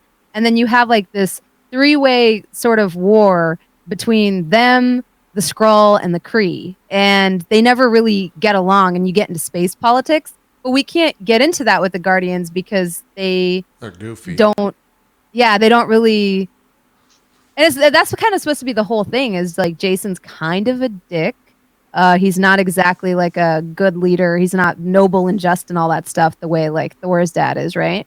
And then he has this goof off son that goes off doing random things, but then people consider him the prince of the Spartax. So he's always like a target. So it's less that they go and look for trouble. It's more that trouble usually finds him because people are like, oh, what if we kidnap him or take him ransom, or this will show the Spartax, we'll kill his son. And I feel like a lot of times they go after him for that reason. But it's hard to, I don't envy anybody that has to write Guardian storylines because they're kind of bumbling fools, but then they have to be capable of great things. That's kind of why I don't mind that Drax doesn't really have much of an arc. Like, I feel like the Guardians as a whole are a character, and they just all represent different parts of that character. Like, sure, like Quill has a bit of an arc, right? Like, he has to, like, I have to get over myself and sometimes do the things I say, kind of thing. Rocket has a bit of an arc. Nebula has a giant arc, I feel. But yeah, like, she's probably the most fleshed out of the Guardians. Only because beyond that, I feel, yeah, true. But I feel beyond that, they kind of work as a unit more than a character. So I'm okay with Drax just being like, in Endgame, stabbing. Who was he stabbing? He was just on the back of one of the. He just jumps up on the back of like a random one of those like ape-looking dudes that they unleash, and he just starts. Does the thing where he stabs a million times, like his Drax thing. Yeah. Also, the scene at the end with Thor, where he's just in the background, very slowly eating chips. It's a call back to that stupid goof. Yeah. Oh. Yeah. So many good moments. I can't, like, I've seen Endgame 4 times as well now. I'm gonna go again tomorrow. I'm still, like, making notes of just, like, here's a good moment, here's a good moment, this is a clever callback, and they all play so well. They keep playing well. It's just like JP, I think you were saying that, like, it is not a standalone movie. Like, people are arguing about, like, Game of Thrones or Endgame or, like, whatever, or Endgame. Like, you can't compare. Endgame doesn't compare to anything. Endgame's it exists in its own thing in media, 100%. There's nothing that compares to it. It's not Lord of the Rings 3. It's not like, it's just this movie. It's a capstone. There's never been this. And honestly, it's an event. This is something I did want to talk about. Now that you bring that up, I don't know if we will ever have the whatever Endgame was ever occur again. People will try to replicate it. Marvel's going to try to fucking do it again. I don't think it'll ever be as big as that. Sure, it might have more, like, it might sell more tickets, blah, blah, blah, as it continues to get fans. But I don't think it's ever going to, I guess, feel like Endgame did. Because you can only do that once. And I feel like they knocked it out of the fucking park, without a doubt. But especially because, like, Endgame doesn't, like you guys said, like, it has, you can't go and watch Infinity War and Endgame without watching all of the other movies. And I think this is, the reason that it's so special is because this is essentially a send-off of 22 movies.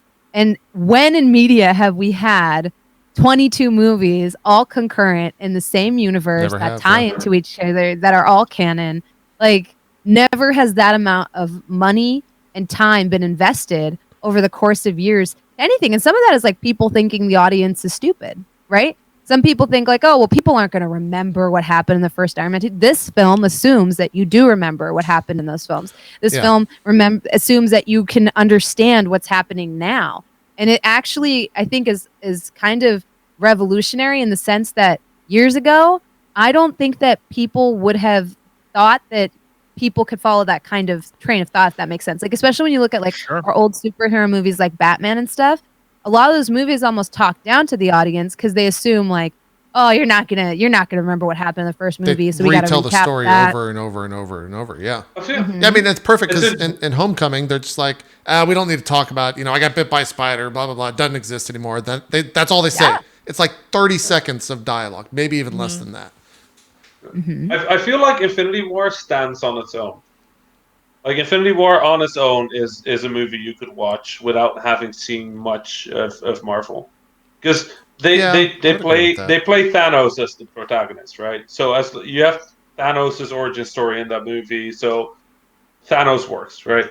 I think Endgame is the first one that is really like, if you haven't followed this, it's all bullshit. Like, it's all like, because it's just moments. It's literally just moments. It's just moment after moment, without a doubt. Even the time travel story is there to give us more moments. It's not the solution to the problem. It's not the solution. Oh, it was the greatest hits of the MCU. That's all that was. Yeah.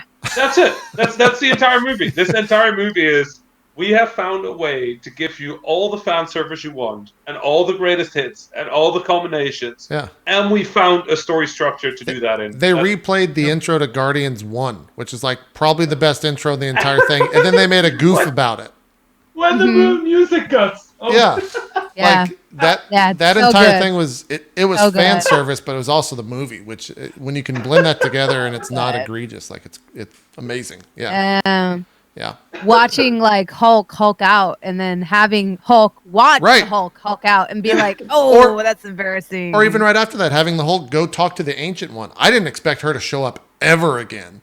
And they brought her into this movie and it was like, oh, I can't do this. And then he's like, but Stephen Strange told me. And then she's like, oh, fuck. Okay, yeah, sure, here you go. No problem. That blind faith is insane too. Right. Yeah, I mean, hopefully it speaks to he's the chosen how one. crazy Doctor Strange is going to get. I hope he just does some. I guess he played with time already, so he can't really go up from there. I love it because it's kind of like a bait and switch. Like she's like, Strange gave away the stone, and like for a split second, you're like, oh, is she questioning? And she's like, nope, the opposite. Where she's like, well, he's the he's the keeper of the time stone. So if he gave it away, then clearly I have to give it to you. It is and it was kind of like, the small moments where they included like Robert Redford, or they had young Hank Pym, or they just like included all these moments where it was like, if you were not in on these movies, you'd be like, oh, that's neat that they're in this movie. But like the major role they play, you're like, oh, this changes the scene entirely. Or this thing's amazing. Yeah. Like everything about it, the scene in the elevator. He's like, hey, Cap. He's like, yo, what up? It's like, you know, they have a history. We're like, I'm going to blow your ass up in a future movie. But like all of those little moments, I think, are what make this film so great because it gives the fans of 10 years worth of films, like, we know that you're here for this, and we know we're gonna like give you every little bit that we can. Yeah, and that just says a lot about the entire team at Marvel. When I have to say, I had the biggest, warmest fuzzy, and I needed it because you have to remember the beginning of that film was so freaking heavy, you know. And they warn you like, oh, I cried before the salad, and then I cried again before the dessert. That's exactly what happens in the movie. You cry before they even begin the movie with the whole Hawkeye thing, and then you cry again before the end, right? But like, what I really needed was the helicopter blowing all the filling out of Ant-Man's tacos, and then the Hulk just walks by and like, I like, you know how they have those memes of like the guns shooting out hearts and stuff? That was me in real life. I was like, he gave him his tacos. It was just the smallest, stupidest thing that just I needed in that moment where I was like, thank you, I think Marvel. It's even like multiplied by the fact that it's not like it's scientist Hulk, right? Like it's not just Mark Ruffalo, it's the fucking Hulk just dropping two tacos off and like, not saying anything. It's not saying anything. It's just walking by and you're like, oh, that was. And they nailed the music of that scene. I don't know the name of that song. God bless them. That was an amazing. The lyrics of that song are incredible. The music is incredible. And then the cut to them at New Asgard, like the truck scraping along the ground. Everything from that moment till when they meet Fat Thor is like perfect. So it's so good. I do want to mention this too, because we didn't talk about the music in this, but I feel like that they finally got the Avengers theme where they wanted it after the first one, because it kind of went away in the Age of Ultron. I don't even think he was. It was not even present. Yeah, there was no Avengers theme in Age of Ultron. Yeah, I feel it was like Infinity War. Yeah, it was. But this one specifically, I feel like Portals, the song when like all the portals open up and all that stuff, like that. It's beautiful. That's a beautiful moment. It could not be better composed. Like it didn't make that moment, but it made that moment a billion times better. Like it just celebrated that entire thing. So I feel like for whatever reason they figured out how to do themes with this. They brought back every time one of the characters shows up, they play his theme or like a version of it, and you're like, oh fuck, okay, those are the drums from Wakanda. Like, okay, all right, yep, that makes sense. It's perfect. It's great. They absolutely nailed that stuff. They got a lot right. I think they started getting it with Black Panther. Honestly, like I think Black Panther's theme was so distinct that they could start like they realized that they can bring back certain elements of certain songs and bring it back well, because they pulled that one in Infinity War, right? Like a lot of the Black Panther themes come back in like subtle ways throughout. I don't know, like I feel Marvel definitely stepped up their game in terms of music, but yeah, no, this movie, I feel like they got everything. I'm trying to think of like a thing that I would really change. Most of the critiques are nitpicks of things that are unimportant to the actual film. It's like, as a person who wants consistency with my overall viewing experience, I need to know exactly what was happening after he returned the stone. Like, why would Cap go back and see? Like, that shit does not matter to this film at all, period. It doesn't matter. The movie itself is it's a comic book movie, and it's joyous and amazing and everything, and it is like, that was awesome to see on film. And you'll never see anything like that ever again. This is like a moment and like an event. And I think that going back to the music, they made it feel that way. Like the music plays a huge role in this. And if you ever want to get like really bummed out, someone put together a Marvel Cinematic Universe theme video on YouTube. And it literally is every single movie's main theme. And so, like Avengers, you realize that the composer for the first Avengers was not the second, but came back for Infinity War and this one. Yeah. So you know, like, but listen to all the themes across all of the Marvel movies. It isn't until much later that characters start having established themes. Iron Man, his music's all over the place. Thor has no theme till much later. The The Avengers theme is in and out. All these different movies have like they don't have a cohesive like there is no oh yes I recognize this like every Star Wars movie ever you know the character based on the music immediately, and that's not the case with Marvel until much later. And I feel like they finally hit their stride where you hear that shit and you're like it's about to go down. Like when Captain America is the only character who has his own theme that lasts through all the movies, and you know that theme. And the best example is when every time they hand off the shield, right? They hand off the shield to someone. Captain America's theme plays, and the Avengers theme, shit's about to go down. And a great example is in Infinity War when Proxima Midnight is just like chucking that spear, and the shadow catches it, and the music starts. And you're like it's going down, and that's 100%. I think they finally got it. Well, the funny part about that is Silvestri did the music for Captain America 1 and 2. Yeah. Then he did Infinity War. Then he did Endgame. And then he did the first Avengers and the third Avengers. He didn't do Age of Ultron. Yeah. You know what? Even the when they played Dear Mr. Fantasy at the start, right? Like their grasp of how to come on, are those the perfect? Like they must have had that laying around. Like play us a tune, something to make us all happy. Yeah. Sing a song, play guitar, make it snappy. Like even the word snappy is in there. Like, come on, they made a pun with their opening song, and then also like they just explained the entire fucking movie in the opening 4 lyrics, and I'm just like, you know what? I respect that such an incredible amount. That the last song when they're dancing is about time, about finding more time. Yeah.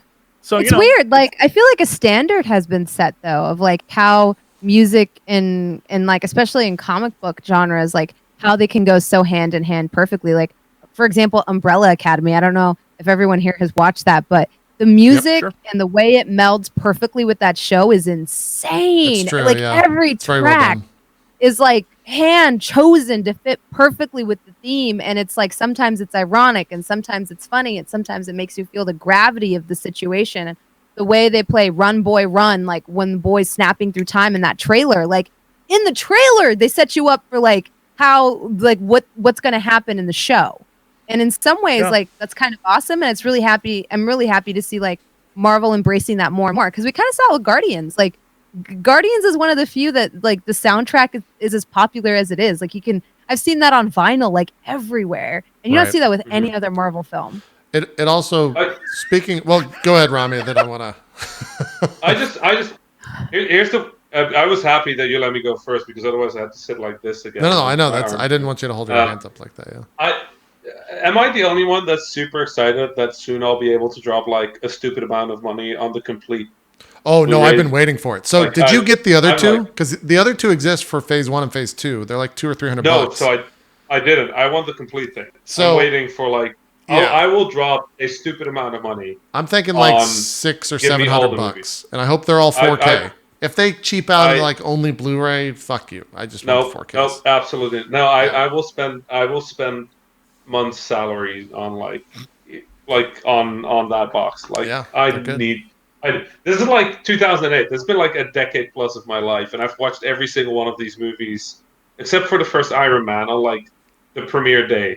The thing that sucks the most about rewatching the movies is they started taking them off because Disney Plus was coming, and they started taking them off like Hulu and Netflix and all that stuff. So I've rewatched the entire 22 or 21 movies now 3 times, and each time that I've done it, I've had to buy or rent each movie for at least $4.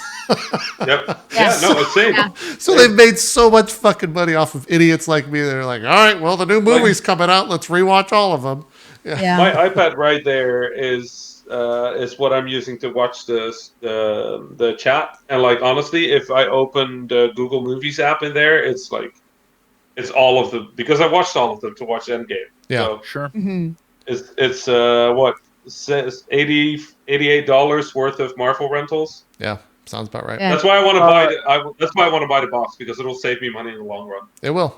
I hope it comes in a big Infinity Gauntlet with like compartments that open out. God. I feel like the Infinity Gauntlet is. I don't want the Infinity Gauntlet. I don't think. Listen, this laptop is overplayed. On like 20. No, this thing is literally. overplayed. My laptop is sitting on like 12 Marvel Lego boxes, right? And I'm just upset that they haven't. Like, this is my worry for the DVD or for the Blu-ray box or 4K box is that there is no like. You know how you have like the NASA rocket and the fucking Harry Potter's castle. Yeah. There's not that set for Avengers. There's not like the prestige Lego Marvel. What MCU if set. they make it like? Well, no, because one of the collections was already the. No, it wasn't. I was gonna say, what if they make it like the Iron Man briefcase from Iron Man 2 or something like that? Because they already did like a briefcase for one of them, but it was holding the Tesseract. It was a case for the Tesseract. Was I think phase 1. Yeah. I don't know what phase 2 was. I think that was just a box of jewels or something like that. It was supposed to be the 2 or 3 Infinity Stones. They need to go all out. Like this needs to, if they make like if they get like it needs if to you be want, something. you can spend $900 and buy an Infinity Gauntlet right now. It's I've huge. already looked at them. Yeah, it's I would never do that, but if you is want that the to, Sideshow you can. collectibles one? Is that what you're looking at? Yes. Yeah. So $900. That there's thing an is- actual film prop one that's like a 1-to-1 film prop thing that's a couple grand that I've looked at. I need a centerpiece thing that holds these 22 movies. That's all I need. Yeah. Like that's in the what I want. Put them in the. I don't know if I want a gauntlet though. Like, but I don't know what else they can do. The gauntlet's the only thing, like Rami was saying. It ties every film. It's the only Harry together. Potter castle in the entire MCU like- is the gauntlet. Well, or they can combine. It's more the Infinity Stones, right? Like every weird phenomenon that happens in the MCU ends up being tied to the Infinity Stones. So it's like each one of those stones kind of represents like a major plot point. Yeah. And so I feel like that centerpiece of the gauntlet is the only thing that pulls like the whole arc together. It's probably What going to be if a it's- stupid gauntlet. You're right. What if it's Tony's gauntlet though? Oh, at the end? I would take Aww. Spoilers. That'd be kind of cool. I would take that. I'll take it. If it's so Iron Man's sad. version of the gauntlet, I would 100%. I'm in. If it's Thanos gauntlet, fuck that. Okay, that's fair. I think It I'm has in to be for Iron it Man. still. It has to be Iron or a collection of all the items, right? Like if it's like one thing that holds Mjolnir and Cap's shield and Tony's helmet and like just like a like sort of like a pantheon. That I'd would be be in for kind of that. cool. Yeah. Now that I think about Fuck it, the like gauntlet. every one of them has like a central set item that is, except for the Hulk. What would the Hulks be? His fist. It's usually his fist punching through something. That's the iconic. Like when they, Yeah, I guess that's true. yeah. It's usually just his. And Hulk His hands were wit so and popular charm. in the 90s. Yeah. You just get purple pants. That's it. Yeah, I guess. Yeah, the purple pants as well. Those are like the two. Oversized purple pants. Those are the two things for sure. Yeah, I don't know what that's going to be, but I hope I know. that's But going to be a big it thing is- next Christmas, without a doubt. They're going to go crazy with it. And please give me a good Lego set, Marvel. Come on. Like this is bullshit. Like whatever. Like. So you're saying their merch game is shit? Is that what you're saying? What is this shit? Like, okay, this is a Marvel Tower. Is that like It's 5 cute. pieces? It's 211. Oh, that's a lot more than I thought. Okay.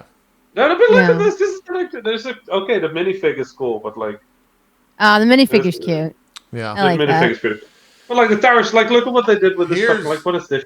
Here's what I what want, is this? Rami, and this is where we can get you. Can you make sure that they make a good Avengers game? Just a good Marvel game. Spider-Man was great, but let's just get a full MCU game. Just make that happen. I'd be up for that. Yeah. Also, I know that Sega was out there today saying that like apparently it got leaked that it's like game of the year material or something that they're working on. That they're tying to the next Avengers game that they're working. I don't know. I hope I mean, I always say that my next Like what, game is like Game a- of the year material. it's like Like- it's so Square's Like been Marvel working. Ultimate Alliance? Square's been working on like an That'd be dope. Avengers project, but they haven't said what it is. Apparently, it's going to be at E3. Right. So we'll see what the fuck that What is. what is this shit? What is this? Is not even in the goddamn movie. What is that? I don't know. It's the Captain America motorcycle. Oh, Oh, those guys. The guy flying around is one of the like multi-armed monster men, whatever the hell those hound guys are called. Outrider. oh, Yeah, them. those are Outriders. Like Perfect. And everyone Like, remembers seriously, when like- Iron Man got on his motorcycle and ran down Thanos. I think that happened like towards the end. It's great. Yeah. He ran Captain it. America or whoever, yeah. It's great. I Yeah, think I it's just- time I- for a Ghost Rider reboot. That's just me, though. Did you see the Agents of S.H.I.E.L.D. with him? It wasn't bad. He was pretty good. I haven't watched that show in a long time because I watched the first season and first it was season's god fucking awful. The It gets last better? season, dude. okay. Last season All was right. actually legit fucking great. It comes I'll back check in it like out. 2 or 3 I would- weeks, I think. I I'll would check show it you out. the other Marvel Lego I bought, but it's what my laptop is sitting on. Okay. There's one pretty good one. One. Okay, Wait, you let me get see that. if I can I'm do going to that. try to tell Bronze how to get hype about this show without spoiling anything. Well, if my laptop drops, I'm very sorry. If Okay. it gets really loud or... Bronze, there is an episode at the end of one of the seasons where Phil Coulson wakes up, walks to a window, and realizes God. he's in space. So dumb. The show's not good. It's so good. It's so good. What are you talking about? The next season's incredible. It's I fucking hate that awesome. show. It's so silly. It's so campy that it like makes me not like it. The I'm just next like, season is so good. I wonder also how they're gonna, because they do like the weird tie-ins with the movies, like when Shield broke up and everything, and Captain America 2, they feature that. But now they're gonna talk about probably the snap. I also wonder if they move forward 5 years in the TV show. I'm curious how they handle that. Sure. I It guess would be we'll just interesting see. if they don't. I would honestly be happy if they don't. It would be really cool to just see what the fuck goes down in those 5 years. You know, right? maybe Because that's how they deliver that story. Yeah, we get to see Yeah. the death cults and shit like that Jesse was talking Yeah. about. Yeah. That'd be a cool way to handle it, without a doubt. It could also give them Yeah. free reign in creating shit rather than having to create new shit. Yeah, this one is pretty That's pretty okay. cute. Yeah. I'm okay with this one. Hulkbuster. This is Okay. this is a pretty okay set. But also like 375. Like what the I want the 4,000 pieces Avengers set. I'm salty about this. We'll see. my favorite part is when people use Legos to try and determine the plot of the movie. It never works Yeah. because even if you look at that, what My you showed, my there's brother like does an that. outrider in a little vehicle, like a dog man's driving now. Yeah, like there's no way. It's my favorite part No, of when. Oh man. So, Somebody in chat is saying the helicarrier, but that is discontinued. I own that one. I'm gonna build it in like Oh. 3 months or something. But that was cool. But also that has that's like Ultron. I don't need that. I they I could want do this part. they could do Thanos' ship for the 8K piece. That'd be pretty good. Give me fucking Wakanda, like the Wakanda like city, or like a proper version of the Avengers compound. I'll take the Avengers compound. Give me a big ass version of the moment right before Scott Lang gets blasted by the giant laser. Also, that was a good moment. That was Like, pretty how good is it?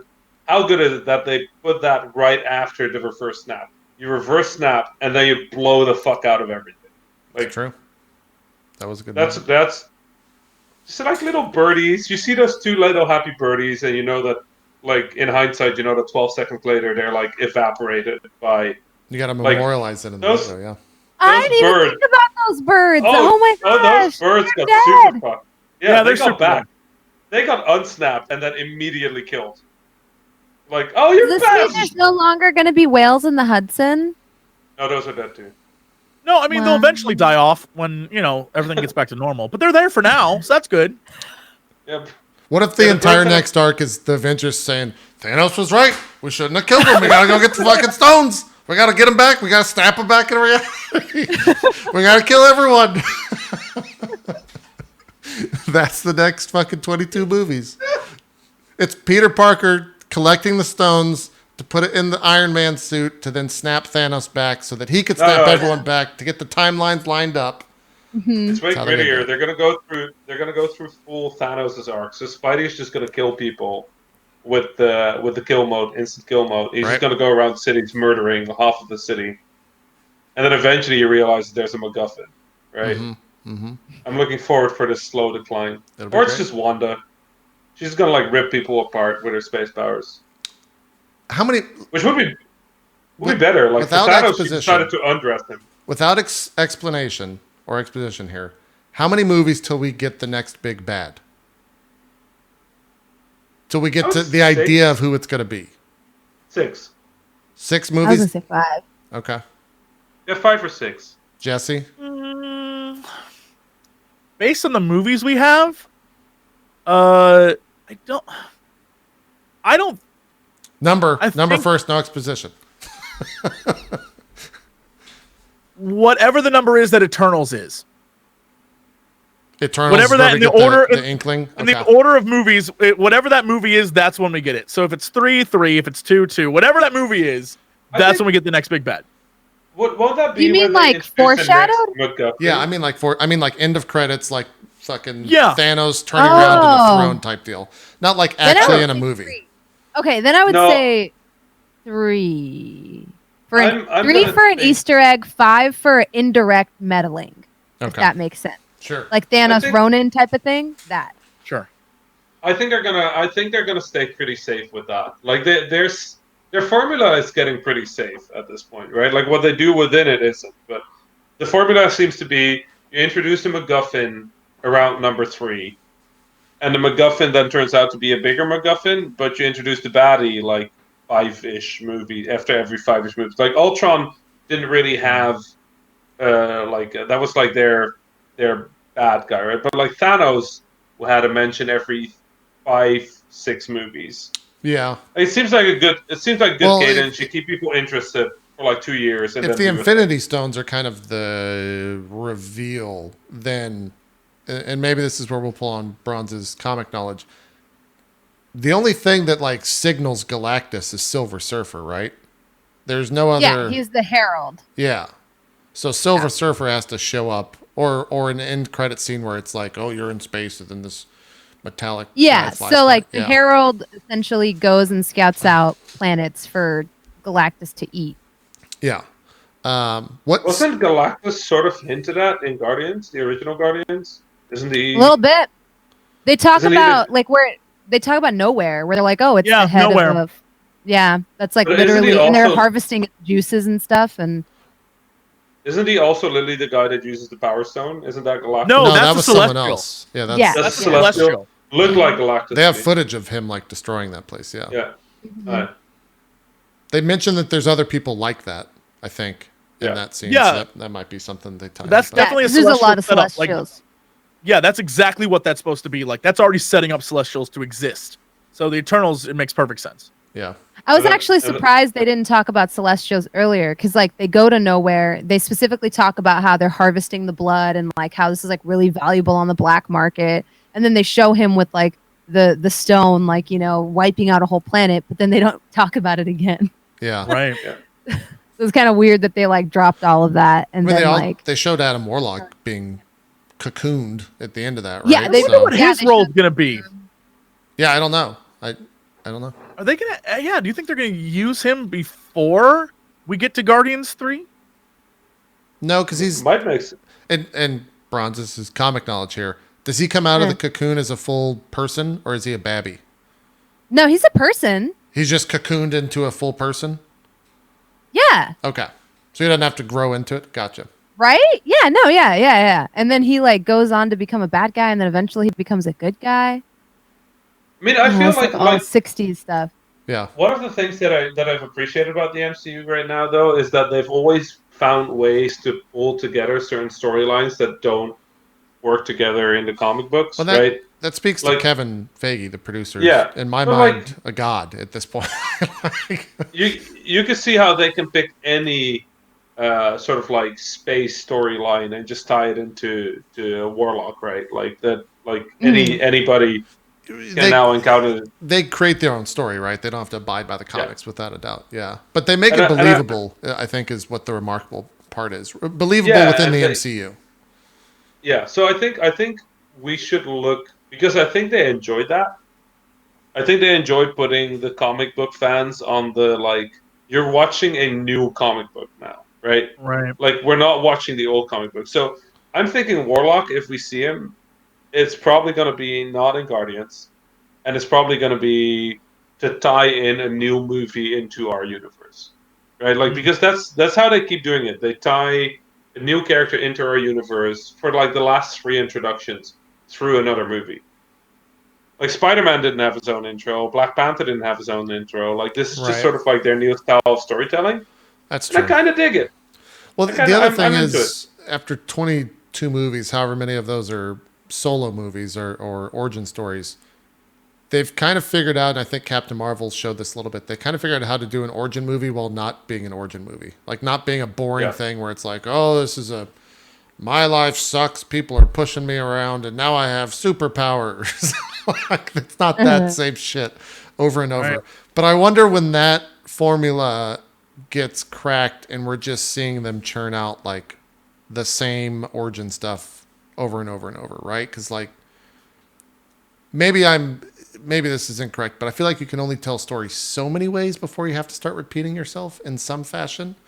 Yeah. And so we'll see how many movies it takes before they start doing that. Oh, but I think in a way they've already, like, there's already a formula, right? That's why I picked 5 or 6, because that's just what the formula is so far. Like, sure. It seemed they have certain formulas, but what I appreciate about it is that within those formulas, they still manage to tell stories that feel interesting by picking different genres.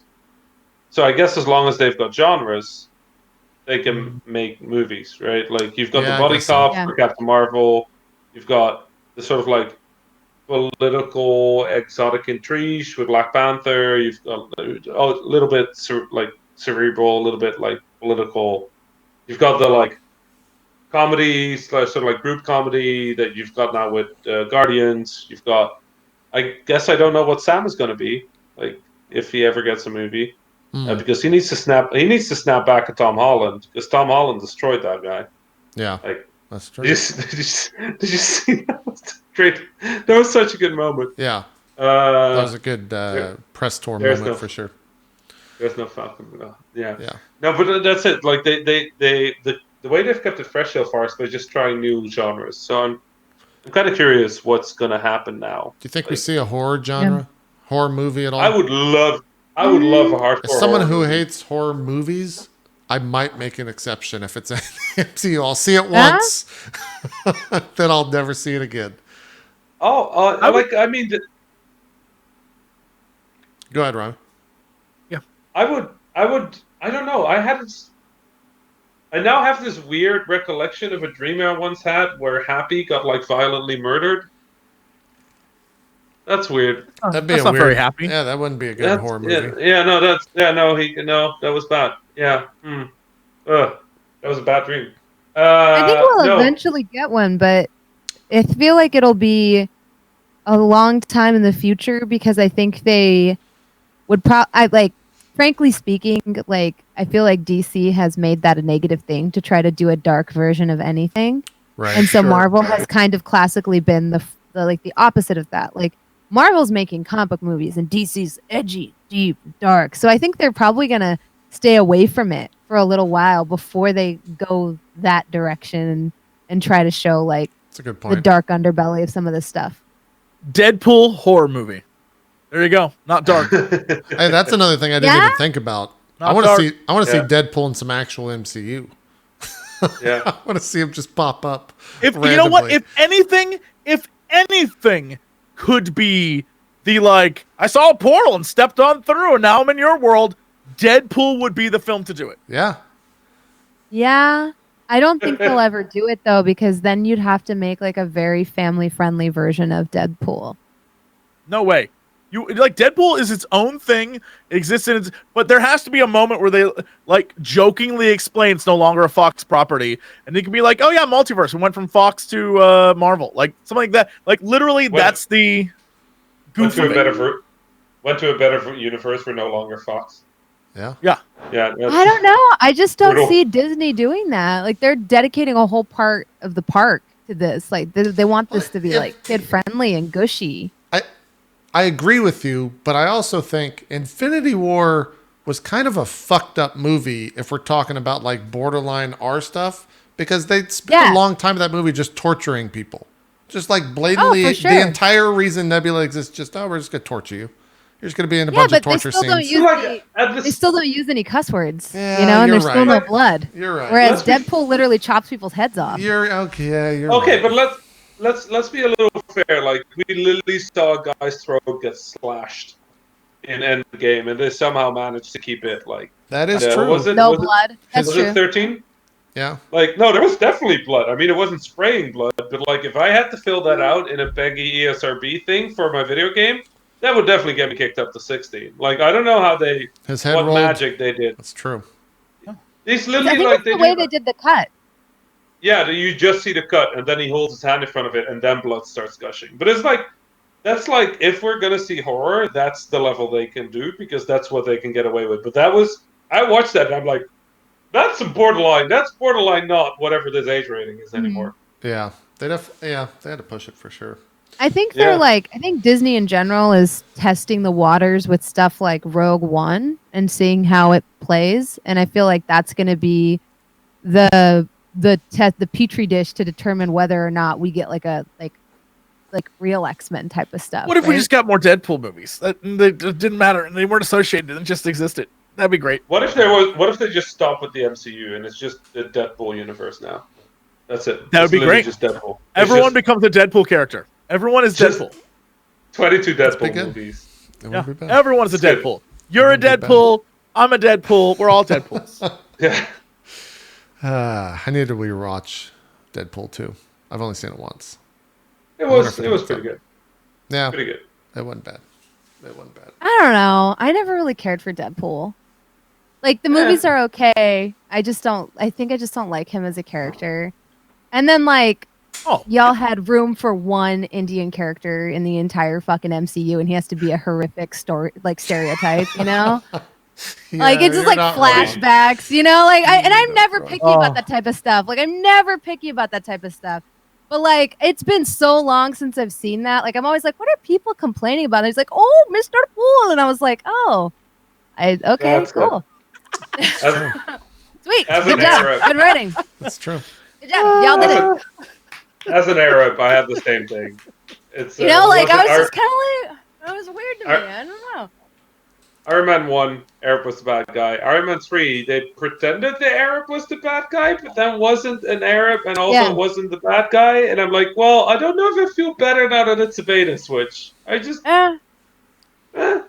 feel like typically, like with these comic book movies, I feel like they do a bang up. Personally, I think they do a bang up job. Like, they avoided the whole Orientalism thing with the Ancient One by having it be Tilda Swinton, who like transcends race and time. Really, like she looks like just Tilda, not like the character, just Tilda Swinton. She does. I'm serious. She does. Yeah, she is our eternal. She is outside of space and time. She exists.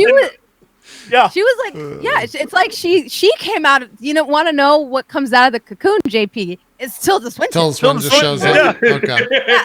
Tilda Swinton was never She's just reborn. Great. Yeah, it's just her as a fully formed adult, The next story is actually how Tilda Swinton comes out, uses the time machine to become the Ancient One, and then that's how it all is. Yeah, that'd be good. And so like the thing is they've treaded so carefully with so much of this stuff, because like I'm a big fan of like the old 60s comics, but I'll be the first person to say like, oh yeah, you do run into Orientalism with like the original design of the Ancient One, and they sidestep all of that. Like with all these comic book movies, I'm like, damn, y'all really did it. Well, y'all they got fantastic. And then there's Deadpool, and you're just like, well, why though? But why? Deadpool. Yeah, it's Deadpool. That's Deadpool. Yeah.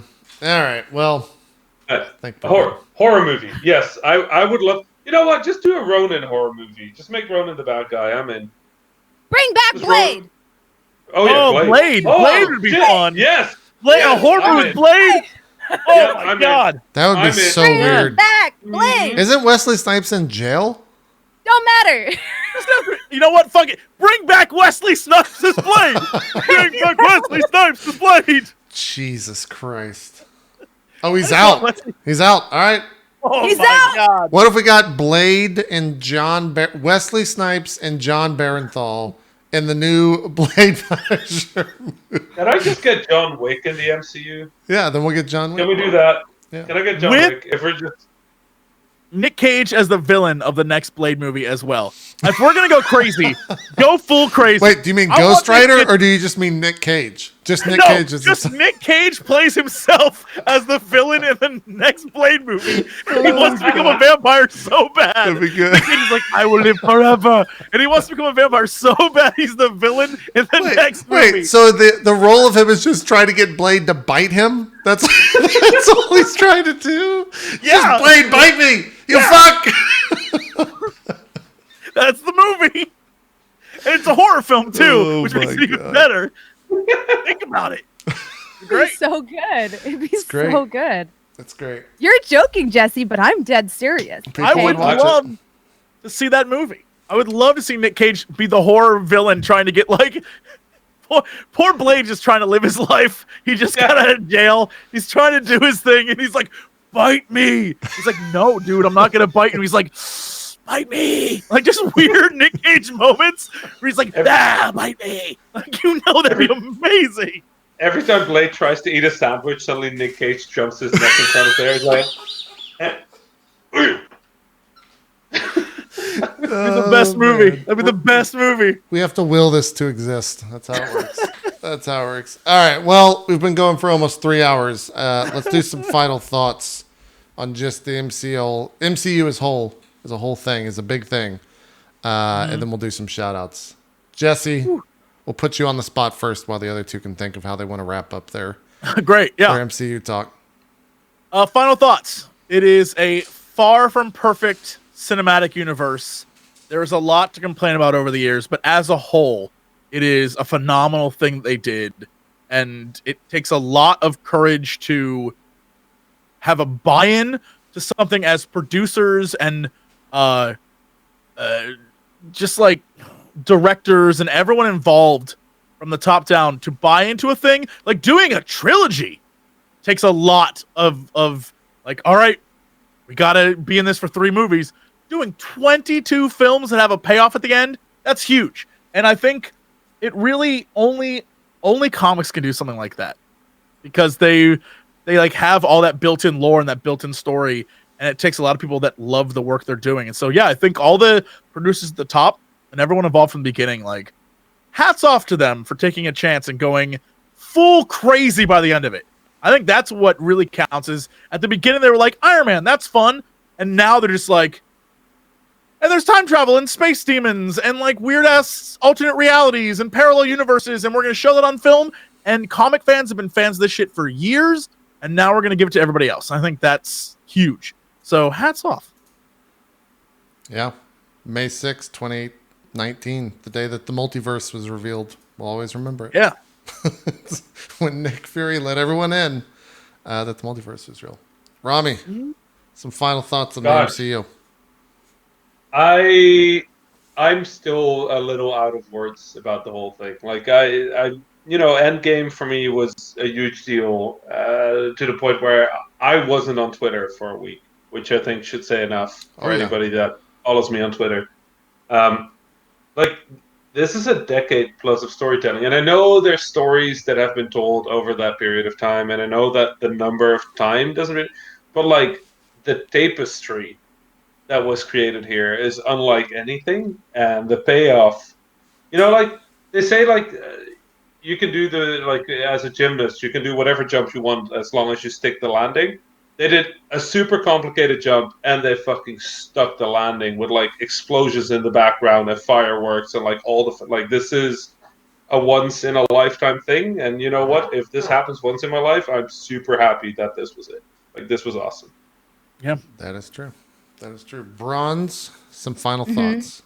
I'm gonna try not to choke up, but every time I think about this, I do. I feel so blessed to be alive in this time, because I think like the first time I saw like the battle between the elves and the humans coalition against the orcs and Sauron with the giant mace, like hitting them and they're all going flying, I was like, wow, I get to see this in my lifetime. Because that was stuff that like my parents and teachers told me about that never thought that this would happen. And the reason I'm talking about that is like, I never thought I would get that feeling again.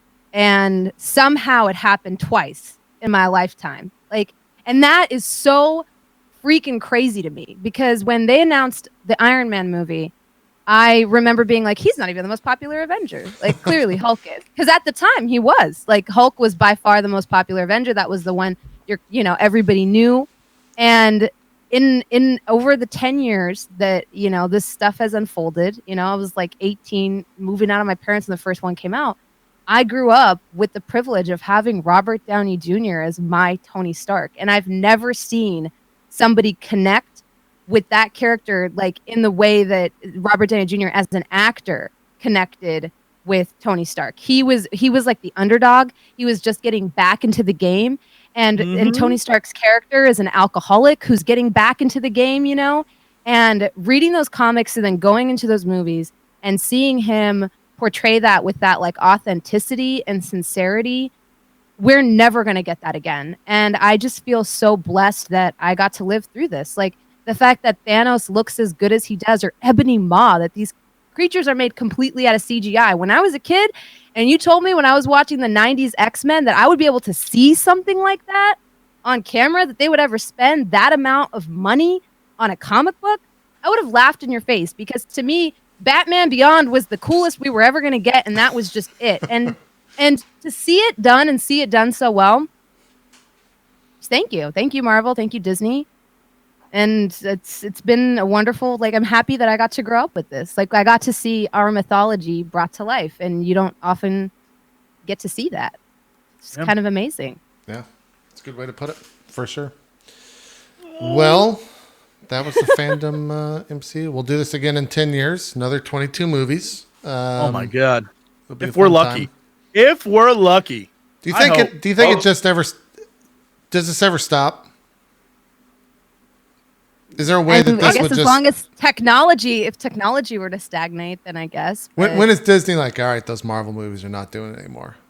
I think because when they stop doing it. Yeah, I think because it's so vast and there's so much there. There's so much to pull from. Unlike other franchises, comics are almost endless in the possibilities. And they've made it that way because they've had to exist for 60 some years now. And so more than that, Jesus, like just they've existed so long, and all it is modern day myth making and storytelling. Right. That there's an endless pool to pull from when it comes to things like sci-fi, like Star Wars or Lord of the Rings or all these other franchises that are huge. There's only so much material to pull from. Everything else you have to create, and it's very hit and miss. And you don't know what people resonate with. With comics, you know what people resonated with. And you know what they'd most likely want to see in the future. And so I think they have an advantage that can keep them going for a long time.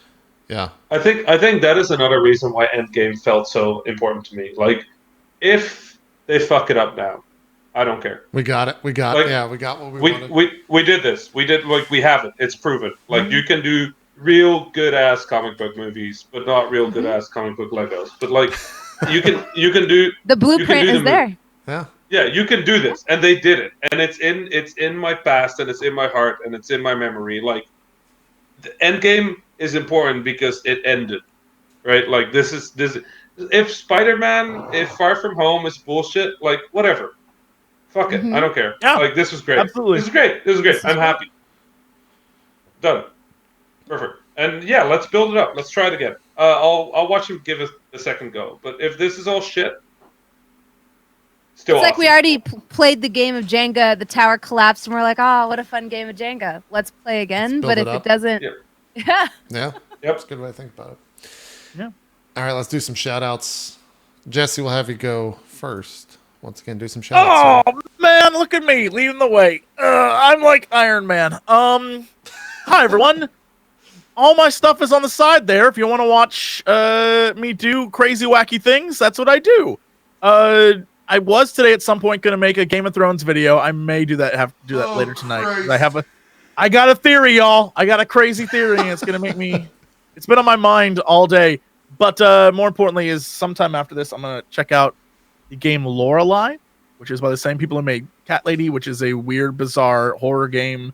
It's like a point-and-click adventure, and so they made another one. I'm going to check that out because it looks just as insane as the last two games they made. I'll probably stream that, and you can see on the side. /Jesse Cox. That's where you can find me. And I'll do that later tonight. And you can find when I'm going to do that because my Twitter's on the side there. Man, JP thought of everything. All right. So, yeah, just find me on the internet. And let's get more nerdy with cool stuff. And, Jesse Smush. There we go. And also, every Thursday, tune in for Oddballs, which is just a great little show that I do with JP on this show right here on this channel. Thanks, Hulk. I don't know why it just occurred to me now to tint you green. That should have been like this the entire episode. It's my fault. I fucked up.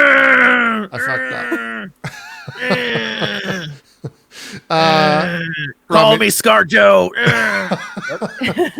Robbie, do some shout outs. Okay. Yeah. Hi. I'm Rami. I make video games. I don't live stream. But if you like video games and you like people talk about video games, check me out at @THA_Rami on Twitter. I'm occasionally on other shows JP does. So if you like video games or you like my opinions on movies, or you just want to yell at me on Twitter, just follow me there. Sounds good. Rami, are we going to have you back for E3 coverage? I'm putting you on the spot right now. Oh, if you do E3 coverage, I'm in for E3 coverage because I won't be at E3 this year. Okay, great. So that's the first year I'm skipping in forever, but I've got hopefully some Legos to build and own conference to organize. So wait a minute. Hold on. I'm in. If Rami doesn't go to E3, does that mean E3 is officially dead? Yeah, it means E3 is no longer a Gamescom. Holy shit. I think that's officially, formally what it means. Holy shit. Bronze, do some shout outs. E3 not die!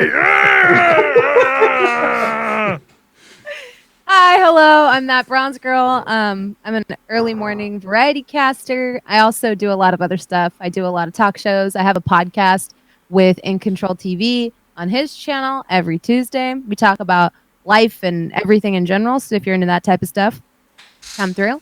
And yeah, there's my Twitch and my Twitter right here. And I talk a lot of shit. And my favorite's better than your favorite because my favorite died, so your favorite could live. Unless your favorite is one of the same people that my favorite is, or your favorite also died, in which case my favorite did not sacrifice his life for yours. So Loki. Hulk, what do you think about this? My favorite was ScarJo. She dead too. They did not resolve love plot. Listen, best Avenger is the Rat. Done. Yeah, Rat's pretty good Avenger. If Rat don't get on console, story never happened. That's it, guys. Thanks for watching Fandom MCU. Thanks to Jesse and Bronze and Rami for coming on. We're out of here. Hulkbuster Lego is mean to me. I find it very derivative.